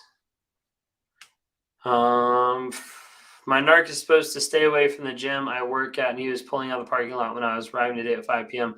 out of my second class. Do you do this on purpose, and why? Yes, he probably did that on purpose, and the why would be control and manipulation. And what I would ask you is, if he's supposed to stay away, is it like a court order? Because that's just a boundary that he's going to try to break. And if it's not enforced or thrown in jail, then he's going to keep breaking it. If it's just like word of mouth, like that doesn't mean anything.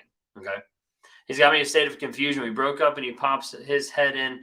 Yes, I should have blocked, but he says I was immature. Am I? No, you're not immature for blocking toxic behavior. You have to block toxic people out of your life.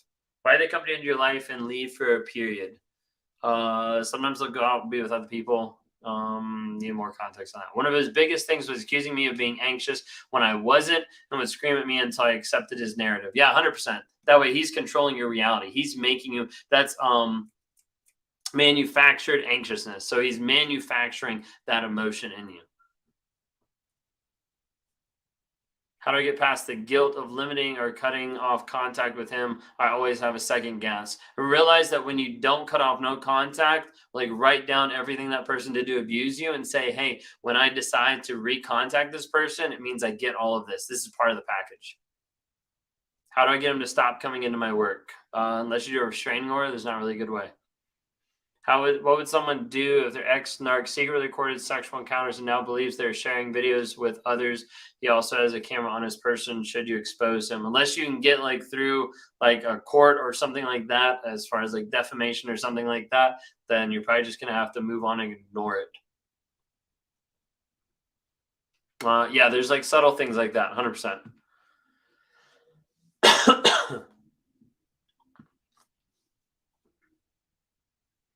If they break up with you and he said, I never see long-term or a future with you, is that a final discard? No, it's just a discard.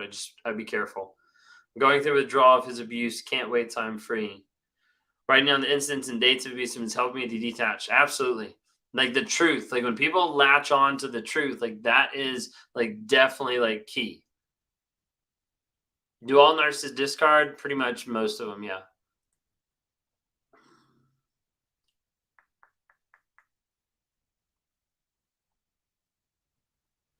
My boyfriend is coming home tomorrow and can't wait to attend a wedding.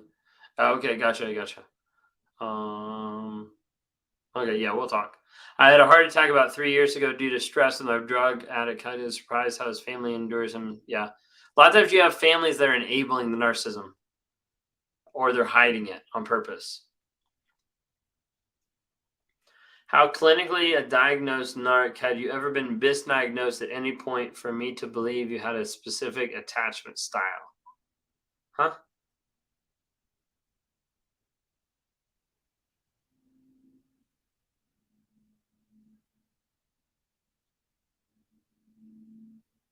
Okay, there we go. Now, as a clinically diagnosed narc, have you ever been misdiagnosed previously or led to believe you had a specific attachment style? So, like, I think mine's more on the anxious avoidant, as far as like attachment style.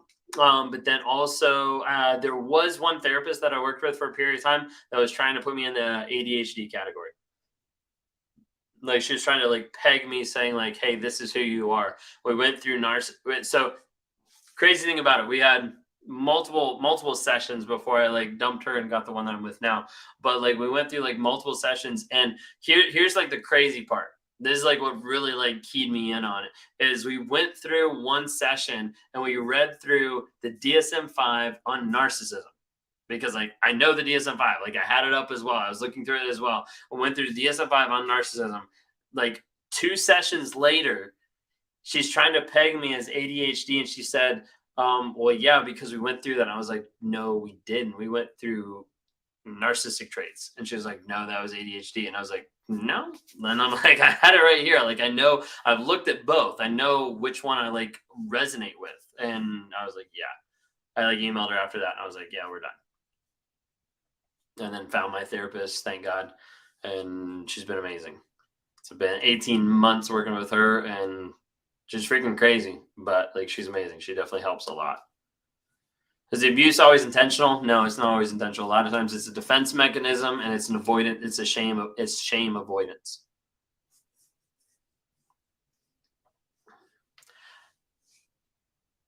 Ben, if you go no contact, do they come back? A lot of times they do, yes. That's why you block, go no contact, so there's no way for them to come back. Okay.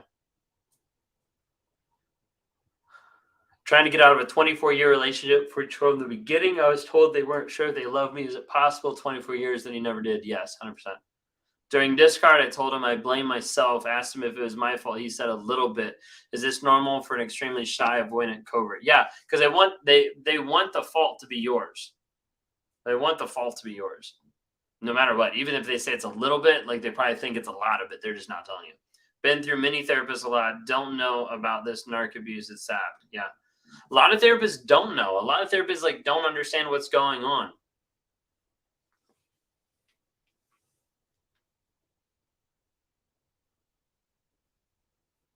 I don't know of any apps or specific places to have the phone checked out. You can go to Verizon, or like whatever phone company that you have, and I know they can run some stuff on it. I've had some people do that before. But I know some people that have just gotten brand new phones just to be on the safe side. During discard, I told him I blame myself. No, we already read that one. Sorry. How do I latch on to the truth? Hear this message over and over. How do I believe or get this concept in my head? I know he's no good, but I miss the times and memories. So the things you miss, think of it like this. A lot of times what you miss in the relationship is, let's say you're driving out to the west and you're driving to Colorado and you're driving to the place of where you see like the Rocky Mountains. When you're driving so far away, all you can see is the mountain range, and there's mountain range upon mountain range. Like they're all like stacked upon each other. And as you're like looking really far out, what you see is you see just the peaks of the mountain range. You see like all the tips of the mountain ranges as you go. But when you're really far away, like that's all you see. You don't see the chasms in between. So many times when people are remembering the narcissistic relationship, they're looking far away in the distance in the past, and they're saying like, whoa, I see all the peaks of these mountains, but I don't see all the pits in between.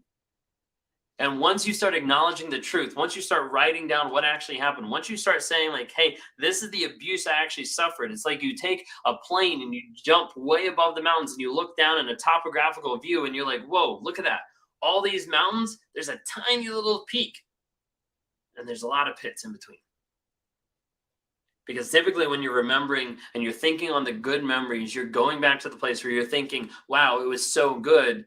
Like think of it this way. Wow, that date was so amazing. But do you remember how, he discredited you, like what you were wearing, your weight before you walked out the door? Wow, like that trip was so awesome. But do you remember how she made it awful and how she raged out in the car and almost like drove off the road? Like do you remember the things? Because oftentimes our minds want to take the abuse, they want to minimize it, they want to put it to the side and make you feel like it wasn't that big of a deal when it was. If you're struggling about wanting to go back, if you're struggling about loving him or anything like that, just know right now there's a way out of it, and it's by rewiring your mindset.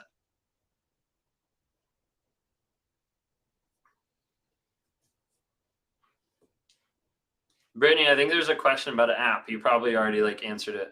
Let me know if you need me to answer anything. He's losing his mind, has been accusing me of cheating because I'm keeping my foot down and I'm walking away. 100%. Don't let up. Walk away. They're going to do everything they can. Thanks so much. I appreciate your videos. You helped me. I'm definitely trauma bonded. It sucks we work together. 100%. Totally get that. Look up trauma bond on YouTube underneath mine. Reach out. Would love to talk to you like one-on-one to help you work through that as well. You're missing what you thought you had. 100%. If they unadd you on social media, smear you, and tell you they want nothing to do with this at the final discard, maybe block, go no contact, ghost, make sure there's no way for them to come back. Okay, the final discard. Everybody keeps asking about the final discard. All right, everybody want to know when the final discard happens? Because I can tell you right now when the final discard happens. I can spell it out perfectly clear for everybody to understand when the final discard happens. The final discard happens when you make sure it happens. It's not them. It's not their responsibility. My YouTube's same everywhere. Raw Motivations. It's not anybody else's. It's just you.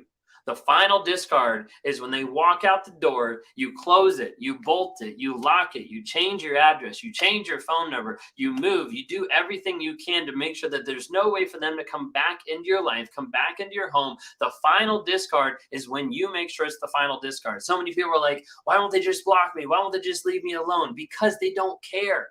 Like, why won't they just like get out of my life? Why won't they just like, I've asked them to block me, to stop talking to me. They didn't respect you in the relationship. What makes you think they're going to respect you now? The final discard is when you make sure that it's the final discard. Block. Go no contact. Ghost. And what's that mean when we say block? It means you block them everywhere. And what I mean everywhere is it means on your phone. You can go to the carrier level, block it so it doesn't even get to your phone. Block it on your phone. Block it on all your social media, Facebook, Instagram, Twitter, you name it. Block them on your Alexa, block them on your iTunes account, block them on your any of your social media stuff, block them on your Venmo, block them on your PayPal. Like literally, like every single thing that is any digital aspect out there, they will use. Block them on your Cash App. Like block them everywhere. Like basically, like you have to sit down, you have to have a block party. Like this reminds me, like someone needs to remind me later. I'll leave it up to Brittany because she remembers like everything. Like someone needs to remind me later. We need to actually LinkedIn. Yeah, LinkedIn as well. We need to make a block list. Like literally, like we need to make your pre-flight, okay, let's try it again. Your pre-flight checklist to going blocking. You know, and we need to actually make an actual list that people can say like, hey, I need to block the narcissist. We'll be like, hey, here's your paper. Go through, check off everything. Make sure you're double checked. Make sure everything's good. Like check it all off to make sure that there's no way for them to come back. Because a lot of times people forget. Like the Alexa one, that was a new thing in like the past 2 months that I learned. There's like the narcissist left what was it? There's a message or almost like a voice memo or something like that on the Alexa. It's crazy. Venmo account, absolutely. Hey, if you're curious about, I'm gonna say it anyways. Hey, if you're curious if they're cheating and maybe if they're cheating like in the house or whatever, grab a couple Alexas, put them around the house. If they make a comment or say anything like that, you can actually go back, listen to it, see if there's someone else in the house. Tip for you. Feeling to end up leaving, devaluing, and treating their significant other like garbage because they cannot hide who they are any longer. Yeah, 100%. 100%. When I first blocked Mom, she raged out a family chat. I panicked and forgot to block some areas. Yeah. Spotify, everything. Yeah, 100%. But they keep making fake accounts on social media to stalk you. You either keep blocking them or you make your social media private. That was me. Yeah, okay, awesome. Found out cheating through the Alexa. See, you taught me something new, and we're sharing it with everybody. Netflix too. Yeah, it's awesome. Like they'll mess with your Netflix. All of a sudden they'll log back in, and they'll be like, "Please call me." It's like the new like name of someone. Change your username. Yeah, absolutely. Like change everything. Like we definitely need to make a list. We need to make a whole list of like, hey, like we need this like paper of like, this is how you change your identity to get away from a narcissist. Like we literally I'll have to make that. Yeah, the message on the Netflix. Yeah, it happens. It's crazy, right? It's crazy. My narcissist didn't seem to hoover after his last ex. Do some narcs not hoover? Yes, some narcs don't hoover. And the problem with that, the thing that's like annoying with that in one sense, is let's say, I don't know what stat I've thrown out before, 85%, 90%, 93%, I don't know, 90% of narcissists like hoover. Okay, the other 10% mess with everybody else that make people think like, wait a second, like maybe I'm not good enough because they didn't hoover. Well, hoover doesn't mean that they care. Hoover doesn't mean that they love you, anything like that. Okay? Narc protection program. Yeah, it's something we'll have to add into the Narc app. We already have the app. We already have like the secure place for it. We need to get on like, hey, like this is your Narc protection program. I don't know. I'll figure out a name for it. Was it like witness protection? Yeah. Yeah, so I see where we're going there. I just have to figure out something like jives. Hacked my emails to track what packages. It's crazy. Yeah, 100%. Most had to block her number after they realized smearing was happening. Yeah. You know, after a while when they keep making fake numbers, like just change your number. Like no offense, but a lot of people get way too hung up on their number. I can't change my number. I had it since I was like 13. Just change your freaking number. It doesn't matter. At the end of the day, what matters is your sanity, your emotional and mental security. How do I start detaching from a person? First, acknowledge the truth. And second, start looking underneath that to figure out what's drawing you back to them. Because oftentimes it's built in a fantasy or a fable. It's what I talk with people and how I work with people on one-on-ones on a day-to-day basis, is helping them acknowledge the fable that's in their mind compared to the facts, and have them understand, like, hey, this isn't true. Let me rewire my thought process with the truth. Kind of hurts when they don't hoover. Sometimes when they don't hoover, what that actually means is you had enough guts to be able to hold the line and keep them accountable, or enough guts that they knew it wasn't going to be it was going to be pointless for them to try to come back and manipulate you. It's not a bad thing. Hoovers it was when they try to come back, when they try to suck you back in under their control. I've got a video coming out about hoovering.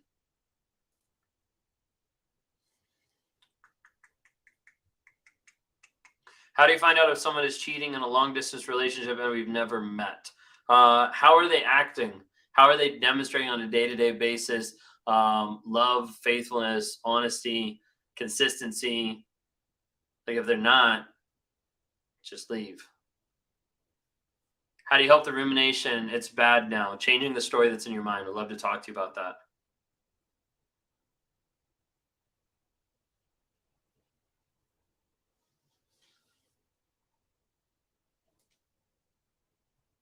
I don't change my number because I've updated to too many places I can't remember it all. So the thing with that, and I'm not just calling you out just to call you out, but the thing with that is, like, you're not updating your number because it doesn't produce enough pain for you actually to change your circumstances. And until you get to the place of saying, hey, my sanity is worth more than the inconvenience of doing this, you won't change it.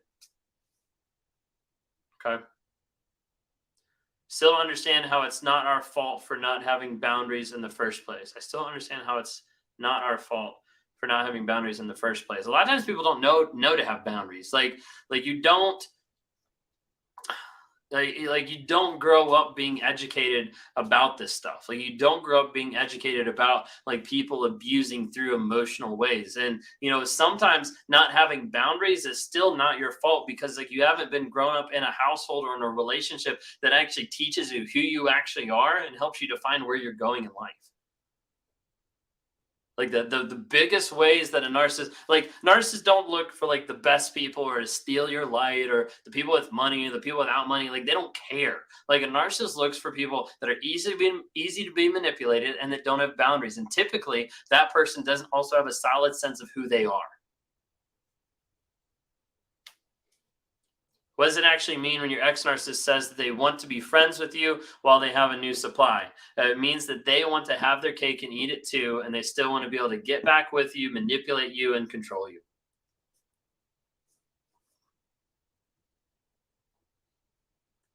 What about having a lease together, although they moved out? As long as they're still here but hasn't given me money, I cannot throw clothes out. I was wondering if I can get the key codes to enter change. Yeah, I mean, I would get him taken off the lease. I would get him taken if he's not living there. I'd get him taken off the lease. Then you can or you can issue, like, an eviction notice whenever they don't do it. Then you can throw out the clothes, which is awesome. I always felt like the show was gonna drop, like the shoe was gonna drop, like I did something wrong on him. Like, sure, he messed up, but he always did. Yeah, 100%.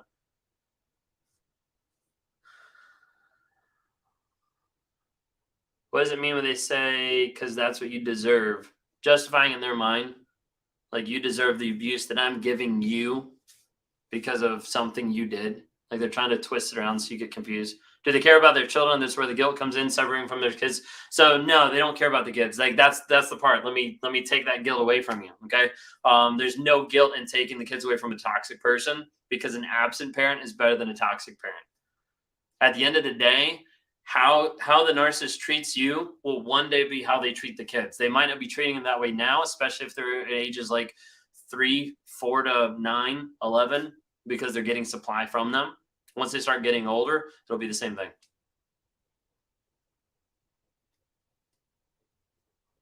The narcissist I'm with keeps threatening my life. You need to get out. You need to get safe. Do all narcissists have the same smirk, dark eyes? Not necessarily, but a lot do.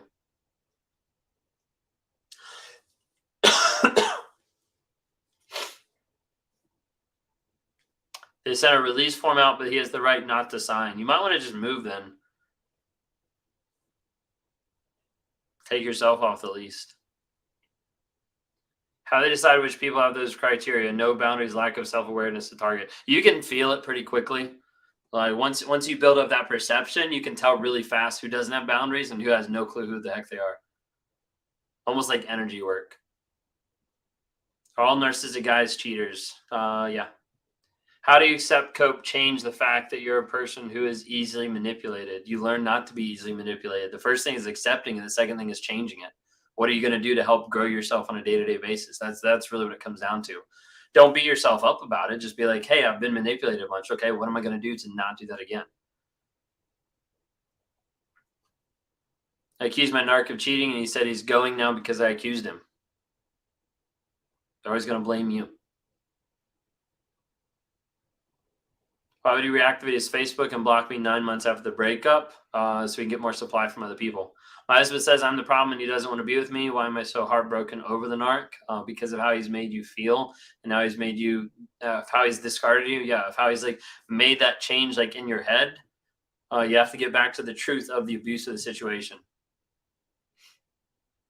So if you have boundaries, they aren't interested. Not necessarily. That is a good question. Sometimes when you have boundaries, that makes it more of a challenge. That makes it more of a game. But the thing is, whether you have boundaries, whether you have boundaries or not, they might still try. The main thing is being grounded in who you are and having boundaries, because that's about you and about your safety and security than it is about them.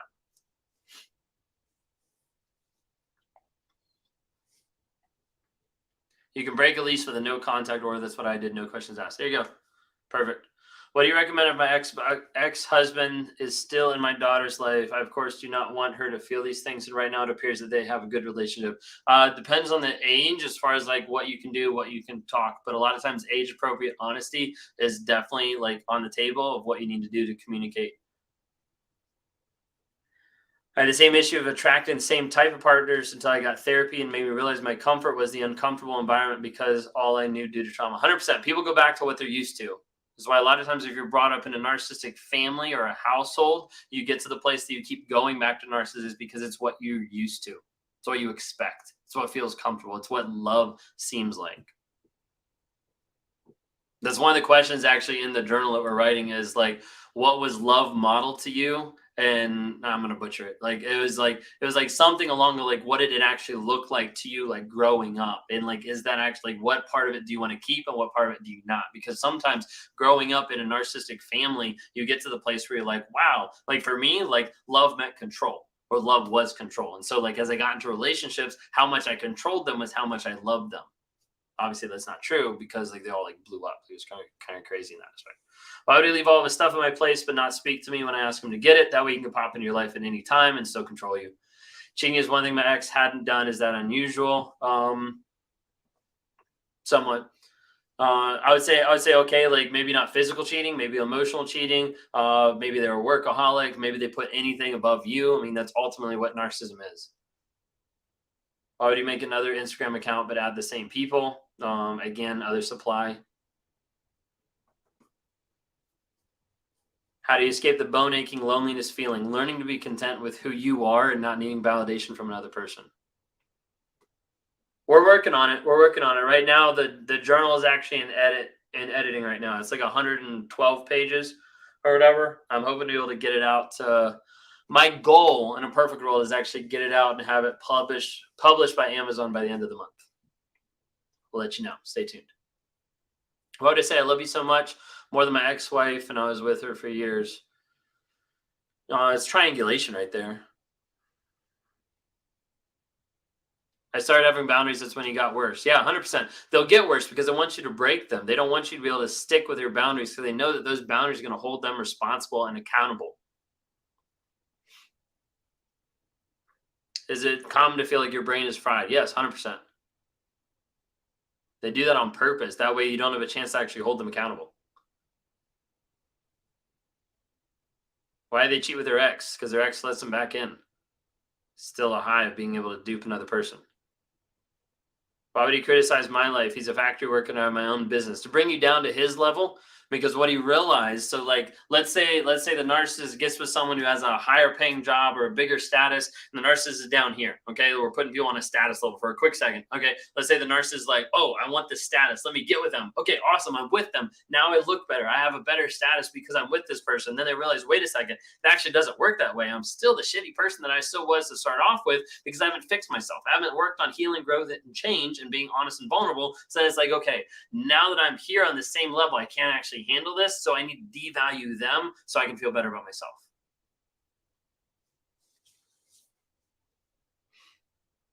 Any suggestions for a divorce? If you're with a narcissist, do it. If they're not healing, changing, being honest, vulnerable, consistent change, look up Anthony Bompiani or Judge Anthony. Check out some of his stuff. He's got some great information going through the divorce proceedings. It's hard to explain how bad it is. I mean, argument recordings, but feel guilty playing them for my therapist, fam, friends, because it feels like smearing. Is it crossing a line to play them for those people? No, not if it's not public, and not if those people aren't like going out and attacking him. Like if it's just like, hey, like this is me, like helping you understand, that's 100% fine. When I first found out he's cheating, he was sending his penis to random people on swinger sites and Snapchat during work. He worked a corporate job. Is this something coverts do? It's something that cheaters do, period. Maybe emotional cheating. Clearly wasn't over his ex, but he said he kept tabs on her because she had his daughter. Okay, maybe, but yeah. If I stay in my feelings, why does he go silent or say that he's done? Because he can't handle your feelings, he doesn't want to deal with it. Or if he acknowledges your feelings, it means that you're right and he's not. Do they even realize that they're doing half of the shit they're doing? Anthony Bompiani, I think that's the one on Instagram, or I think on TikTok. I think it might be Judge Anthony. Yeah, there we go. Sailor Shop threw it in. Sailor Shop, hello. So I saw a comment, I think, from you the other day, but like I haven't seen you for a little bit. Not like seeing you, but you know what I mean. Hello, anyway. Is smearing to tell their family the truth about the person? They will still be around our child. To me, like the purpose of smearing is to devalue the other person, is to make the other person like seem like the worst person in the world. And that's typically on like the public setting. Like when you're talking to like your family, your friends, and your therapist to try to say like, hey, this is the crap I've been through, this is why I haven't been around, this is why I've been isolated, this is why I cut you out of my life, like those type of things, like that's acceptable. Okay. Why do narcissists block me, call, text, but still talk to me? That's just like stringing you along, really. Do narcs care when friends die? My narc dad acts like it's not that big a deal. Typically, it's not. It's like move on. If it's like this big ordeal, like this giant thing, then you might be dealing a little bit more with BPD, to be honest.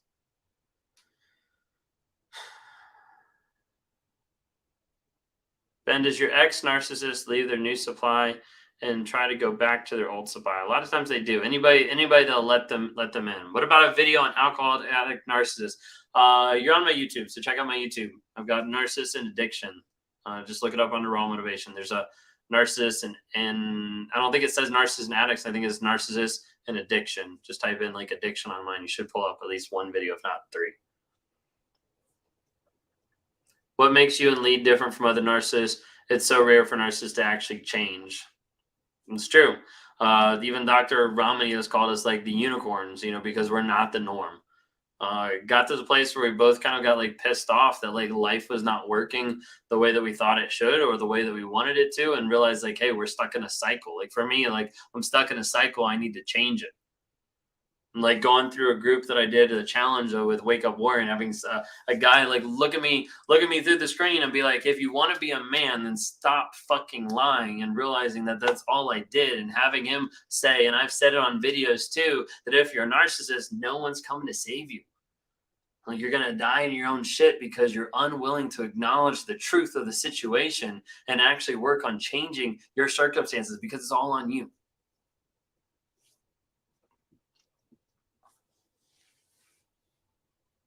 Do narcissistic men always attach to their ex or keep in contact? If the ex leaves the door open, yeah, why not? No, it's a great way to get supply.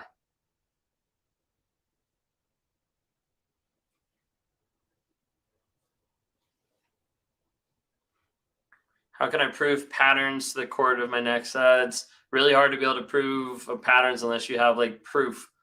But even then, like emotional abuse, that's typically not something in the court system that works. Why, after dating a narc, have I turned into one with my new caring relationship? Typically, I haven't turned into one because narcissism is like developed through early childhood. It's not like brought out like later on in life. Typically, you've picked up like narcissistic fleas, and it's something you can work on. Acknowledging what's there and like working on any like toxic things you picked up. Do you think we'll ever be in a healthy relationship? I think my relationship is getting healthy now. Yeah. If we have photos of their hidden album, does that mean they still want their ex back or being with someone else but still love their ex? Possibly, yeah. Can you call my ex-husband and tell him some truth? Won't do any good. I wouldn't waste my time. Do you have a video on your journey? Absolutely. Most people just ask, like, what's my journey? But yeah, like go to YouTube for me if you would. Like, subscribe, follow, whatever. But like go to YouTube, look up Raw Motivations. That's my YouTube channel, and look up Self-Aware Narcissist. So I have a video on there called Self-Aware Narcissist. I'm probably gonna redo it probably in the next like 3 months. That way I have a time frame that I can do that. But yeah, go to Raw Motivations on YouTube and look up Self-Aware Narcissist. It talks about my story of like learning about narcissism. Ex-husband narcissist was a sex addict. Is that typical? Ish. I don't want to put like an either way on it. But when it comes down to it, I feel like there's a decent amount of narcissists out there that would rather say I'm a sex addict to justify what they're doing than they would actually own up to being a narcissist. Does that make sense? Because like I actually went to a sex addiction like intensive, and it actually like helped me because I walked away from it being like, that's not me. I'm a narcissist. Like it helped me like understand a little bit. Premium on the app. Well, depending on where you are in the world, but premium on the app is $20 a month. So that's because like even if you like give you like an idea, if you sign up for other people's like group coaching or stuff like that, typically that ranges from like 25 to $40 a month. But like inside the app, you get group coaching, you get weekly live, you get courses that are updated, you can track your no contact, you can record your truth, you can interact with survivors. There's a lot more stuff on there that we're trying to build, and there's more stuff coming. We've got a lot of stuff like in the works. Part of it is just developing the capacity and the time to continue working on putting stuff up there. Someone asked me something else I wanted to answer. I don't see where it was, but I would be more on the covert narcissist side.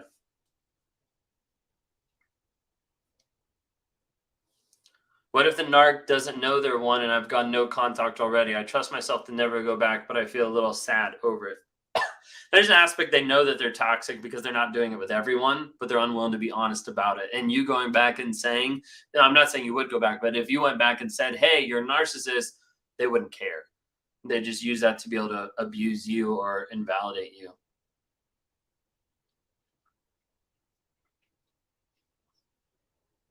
When I confronted my ex, he told me he doesn't understand empathy, point blank. Why would he tell me? Sometimes they have periods of honesty. Don't take that sentence and run with it. Do narcissists know what they're doing? Are they aware of gaslighting, manipulation? They're aware of getting away out of it, running from it, like trying to get away from it as fast as possible, and they're willing to do whatever to do that. It doesn't really matter. They flip it and say you're the toxic one. Yep, 100%. Mine's trying to prove I was crazy in order to not pay me for divorce. A nightmare. Yeah, 100%. Will we ever come to the Detroit, Michigan area? Possibly. So we do have, we'll wrap up a little bit early because we started a little bit early tonight. So we are coming to Austin, Texas in October. So October 15th, we're going to be coming out to Austin, Texas. There's 16 of us that are in the Narc Avengers. And so that's a group chat that we have. And you can find all of us on pretty much all platforms if you look up hashtag Narc Avengers. So check that out. There's 16 of us. There's going to be 10 of us actually in Austin, Texas. It's not just going to be a meet and greet. There's going to be a couple different things in there. I've actually been working over the past 2 weeks of setting it all up. We're super excited about it, and it's going to be pretty awesome because it's not just going to be a meet and greet. I think that's probably one of the coolest things about it. It's not just going to be a meet and greet. We're actually offering like in-person, like one-on-ones there. And so we're super exciting. super excited about that. We're also gonna have like an exclusive like question and answer time where it's gonna be like smaller and not necessarily like everybody. And we're also gonna have like the meet and greet and a time where we actually speak and like share tips and ideas and just a little bit about us. So October 15th, mark it in your calendar, whether you're in Texas or whether you're gonna, drive or fly to Texas. There's people flying all over the place. When we did the meet and greet in North Carolina, we had people from Michigan, from Florida, from Texas, from Chicago, like from all across the country that actually came to North Carolina. So we're in Texas next time. Like everybody, go ahead and show up. It's gonna be something super excited. I've got a couple of things that we'll be explaining more about. I'm finalizing the last couple of things about the location so that we can get addresses and everything, so we can actually make all the stuff public for people being able to sign up for one-on-ones and for the exclusive question and answer. All that kind of stuff is going to be coming up. We've got some stuff that's going to be releasing. It's just not ready yet on our website. So we actually have, if you haven't noticed, actually I should say this real quick, because like if you haven't noticed on what platforms? Sorry, on TikTok and Instagram currently, there's actually a new account that's up, and you can actually search it, and it's just called Narc Avengers. Our own Jules, so Hearts for Jules, has created that, and she's trying to work on actually like helping put it all together. And so it's really cool. So it actually gives you a little idea. We do have a website. It's Narc Avengers. Imagine that, narcavengers.com. It's still under construction for the Texas side, so don't like, if you find anything as far to book, don't book anything yet because I'm still working on it. You get like the wrong confirmation and stuff, but that stuff that is coming up within the next couple weeks, I'll be able to announce it like officially. Okay. I have to like get off so I can get something to drink. Yeah, Brittany, that is awesome. So we're super glad. We had about like 75 people show up in North Carolina. It was pretty cool. It was really cool. It's like a big blessing to be able to talk to people like one-on-one. We got to be able to like speak for a little bit, do like some question and answers. Texas is gonna be super cool. Like we got people like Texas. I don't think you understand. Like we got creators flying in from all over the country. Like we got creators flying in from like Oregon, Washington area, from the Midwest, from North Carolina, from Virginia. We got a couple that are already in Texas, like I think 4 that are already in Texas. We got people flying in from Canada. Like there's 10 of us all coming together to Texas. Like it's gonna be pretty huge. So like please come out and let us know.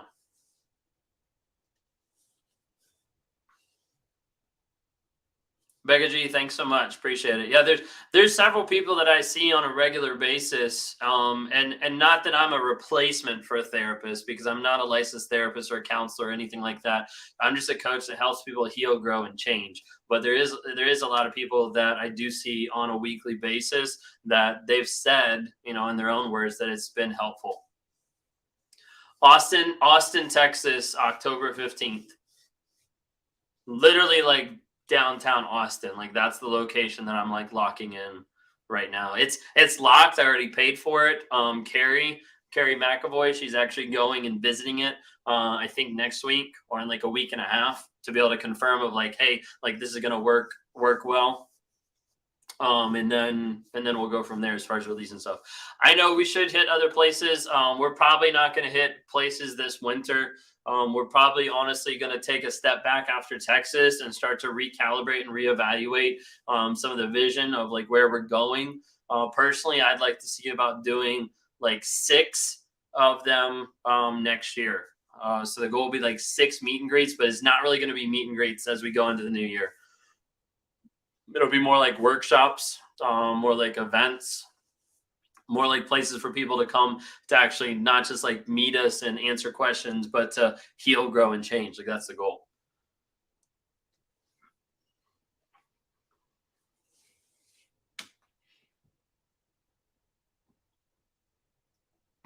Will you be live in Texas? We might be live whenever we all talk at the very end. We won't be live for the question and answer because that's going to be exclusive, and obviously not for like the one-on-ones.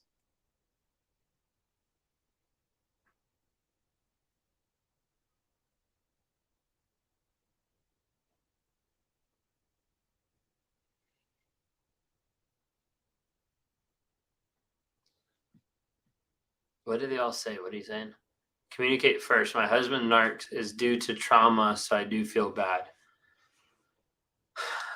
Yeah, but it's so so it's like the idea of people say like hurt people hurt people. No, like hurt people don't always hurt people. Hurt people that aren't healed hurt people. Like hurt people that aren't willing to be honest or truthful about the situation. And the fact that your husband had trauma and that's why he's a narcissist, that's great. That shows you why he's a narcissist. And if he knows that much, if he knows like, hey, it's due to trauma that I'm treating you like shit, it also means he knows he's treating you like shit and he doesn't care because he's not willing to actually do the work of being honest, being vulnerable, heal, grow, and change. Like you have to understand that full circle. If your husband knows that what he's doing is due to trauma, then he also knows that what he's doing is not acceptable. Chicago is on our freaking list. We're going to be coming there one day. Promise you that. We're going to have, I think, like 6 next year. That's my goal. That's my goal. Trauma is no excuse for abuse. Absolutely.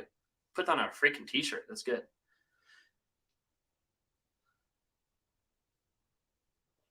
Is he in therapy? Is he being honest? Is he being vulnerable? Is he being transparent? I'm not coming at you. I'm just like asking.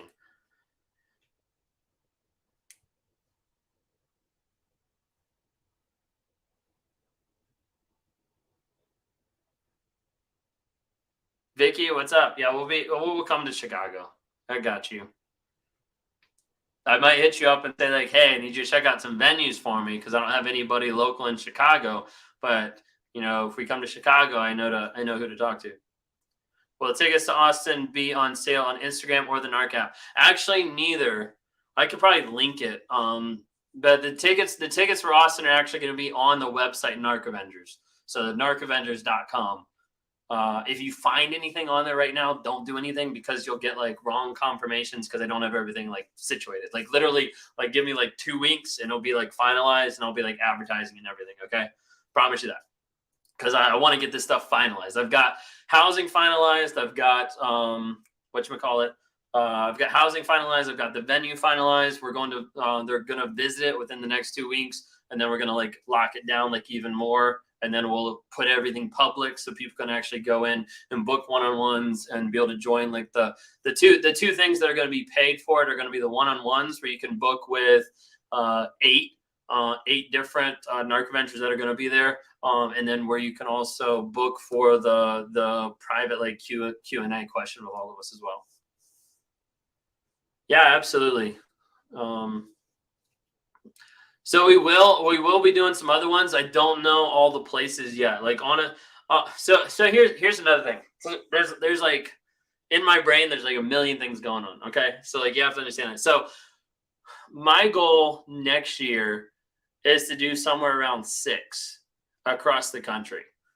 I want to be able to do them in other places and have them become more events where we're doing like workshops, where we're doing sit down, where we're helping people like actively heal through the process. And like it's one thing to be able to like meet us, like it's great, like we're not 2D, we're 3D, like great, you know, but like how are we actually helping you heal, grow, and change? Like that's like the goal. So like I want to be able to start having these become more events so that you're able to come and actually like take a lot of stuff away from it and like learn from it too. So like that's the idea that we're actually looking at doing. So my goal is to do like 6. Honestly, like if think of it this way, if you want your area to be bumped up higher, then follow on my YouTube, Raw Motivations, or on Lee Hammock, Mental Healness, because that's probably what we're going to go off of like where the most people like watch some of our videos is probably going to be some of the first cities that we select. So that's why off the top of my head, I know like New York has to get on there. Chicago has to be on there.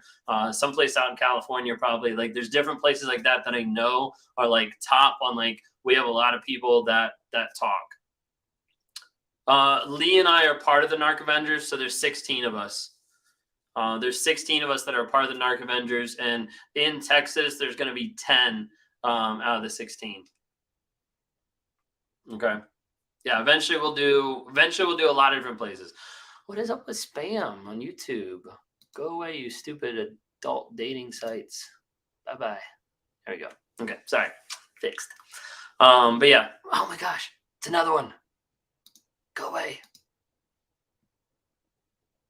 Eric. Okay, I think it's gone. Stupid spam. But yeah, so those are going to be coming. Oh yeah, the other thing I was going to say, like some people have already left, so they're going to miss it. The other thing I was going to say is Lee and I were talking the other day is we might see about doing some other stuff over here that is going to be like smaller. Maybe like group coaching or like group like question and answer or something like that. Not really going to be like the big thing with like everybody, but like Lee and myself, or maybe Lee, me, and Bree, because the three of us are the closest together. Might actually try to put something on. I don't know. We might try to put something on before the end of the year. Not positive. If so, it's probably going to be like pretty small.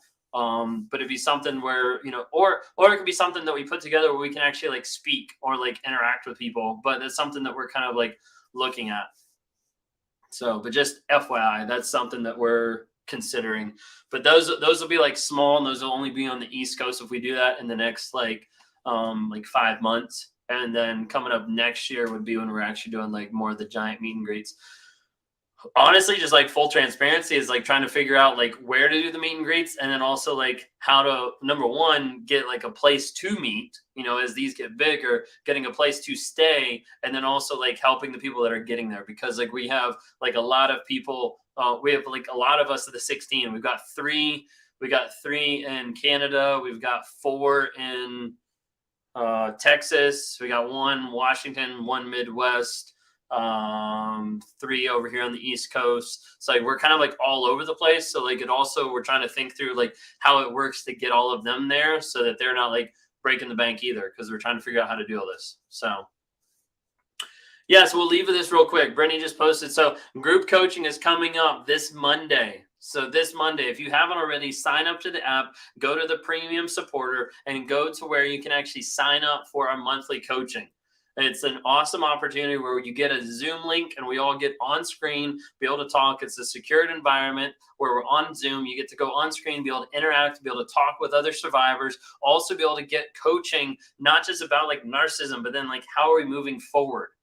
How are we moving forward? So like some of the stuff that's going to be touched on just in this next one coming up on Monday has to do about like self-confidence, learning like how to calm like your nervous system to like work like to ground yourself back into your body, and also touches on a little bit of boundaries, but not in the traditional way that you would think. So I'd love to have you guys a part of that. That's coming up. That group coaching happens like every single month. Okay, so like think of it this way: when you sign on as a premium supporter in the app, you're getting that group coaching, which is what you'd normally get from like other people for the same price. But the thing is, we do the group coaching, then we also do the weekly lives, then we also have the courses, then we also have the tracking, then you also have interaction with other survivors. Like we're trying to pack a lot more stuff in. And the thing is, like that price isn't going to change. Like it's going to still be there, and we're just going to keep adding stuff to it. To be honest, like I've already talked through some stuff like with my team as far as like how I can't even say my name, how Raw Motivation is going to like continue to go forward. And I know one of the things is like eventually like as the business keeps going up, like I know eventually like my prices in particular are going to go up, but inside the app, they're not. Okay. So that's like the plan. There's like a lot of planning that's been happening and a lot of planning that still needs to happen. It's really like mind-blowing. Okay. Hopefully all that helps. I know like word vomited like a lot of stuff at the very end here of like stuff that's going on, but like we're super excited to try to be able to help the best we can. Like really, like the more that Lee and I talk to people and like engage, especially in person, the more we're like, we want to do more events. We want to meet with more people to help them get out of the fog.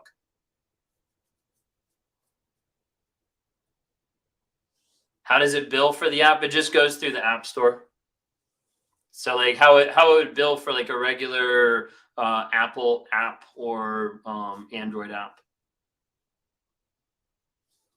Thinking court records of financial statements. It does say narc on it. That's something that someone actually asked me the other day.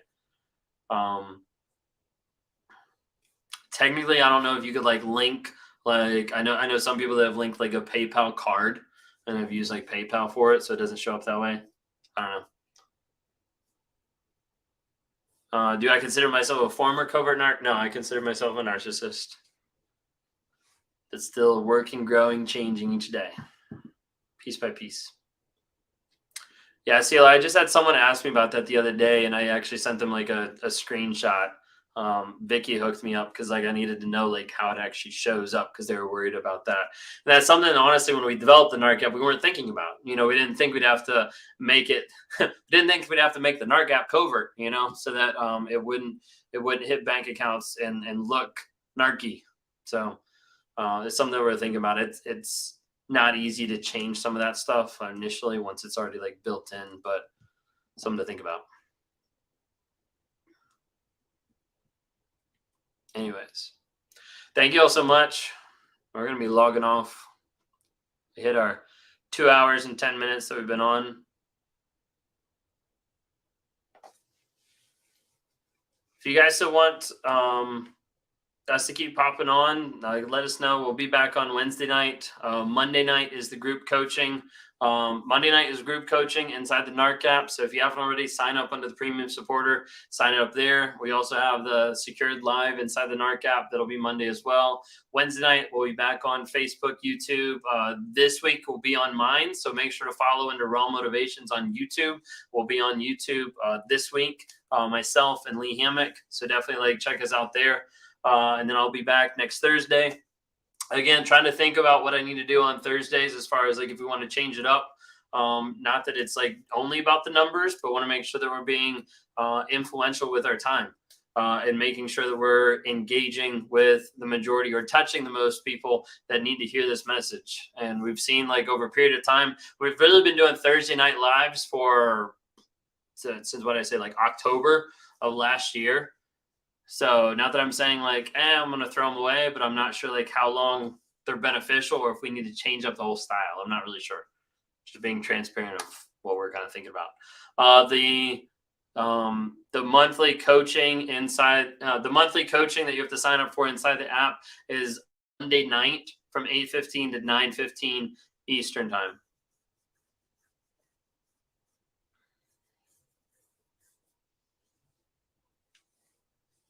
Numbers were off due to TikTok freezing. Yeah, no, I know. Sorry, yeah. Well, TikTok keeps trying to update stuff. That's why it's kind of weird.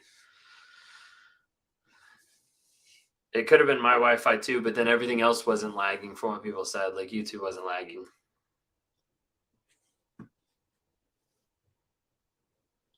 Anyways, if y'all missed it, if y'all missed any of the live, feel free. You can go back on and you can view it.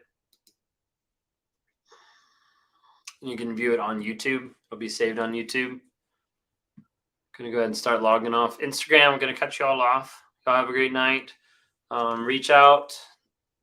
If anybody needs to DM me for anything, Instagram is pretty much the only one I answer consistently. TikTok doesn't go through. And YouTube, it's hard to see sometimes. Anyways, shut down Instagram.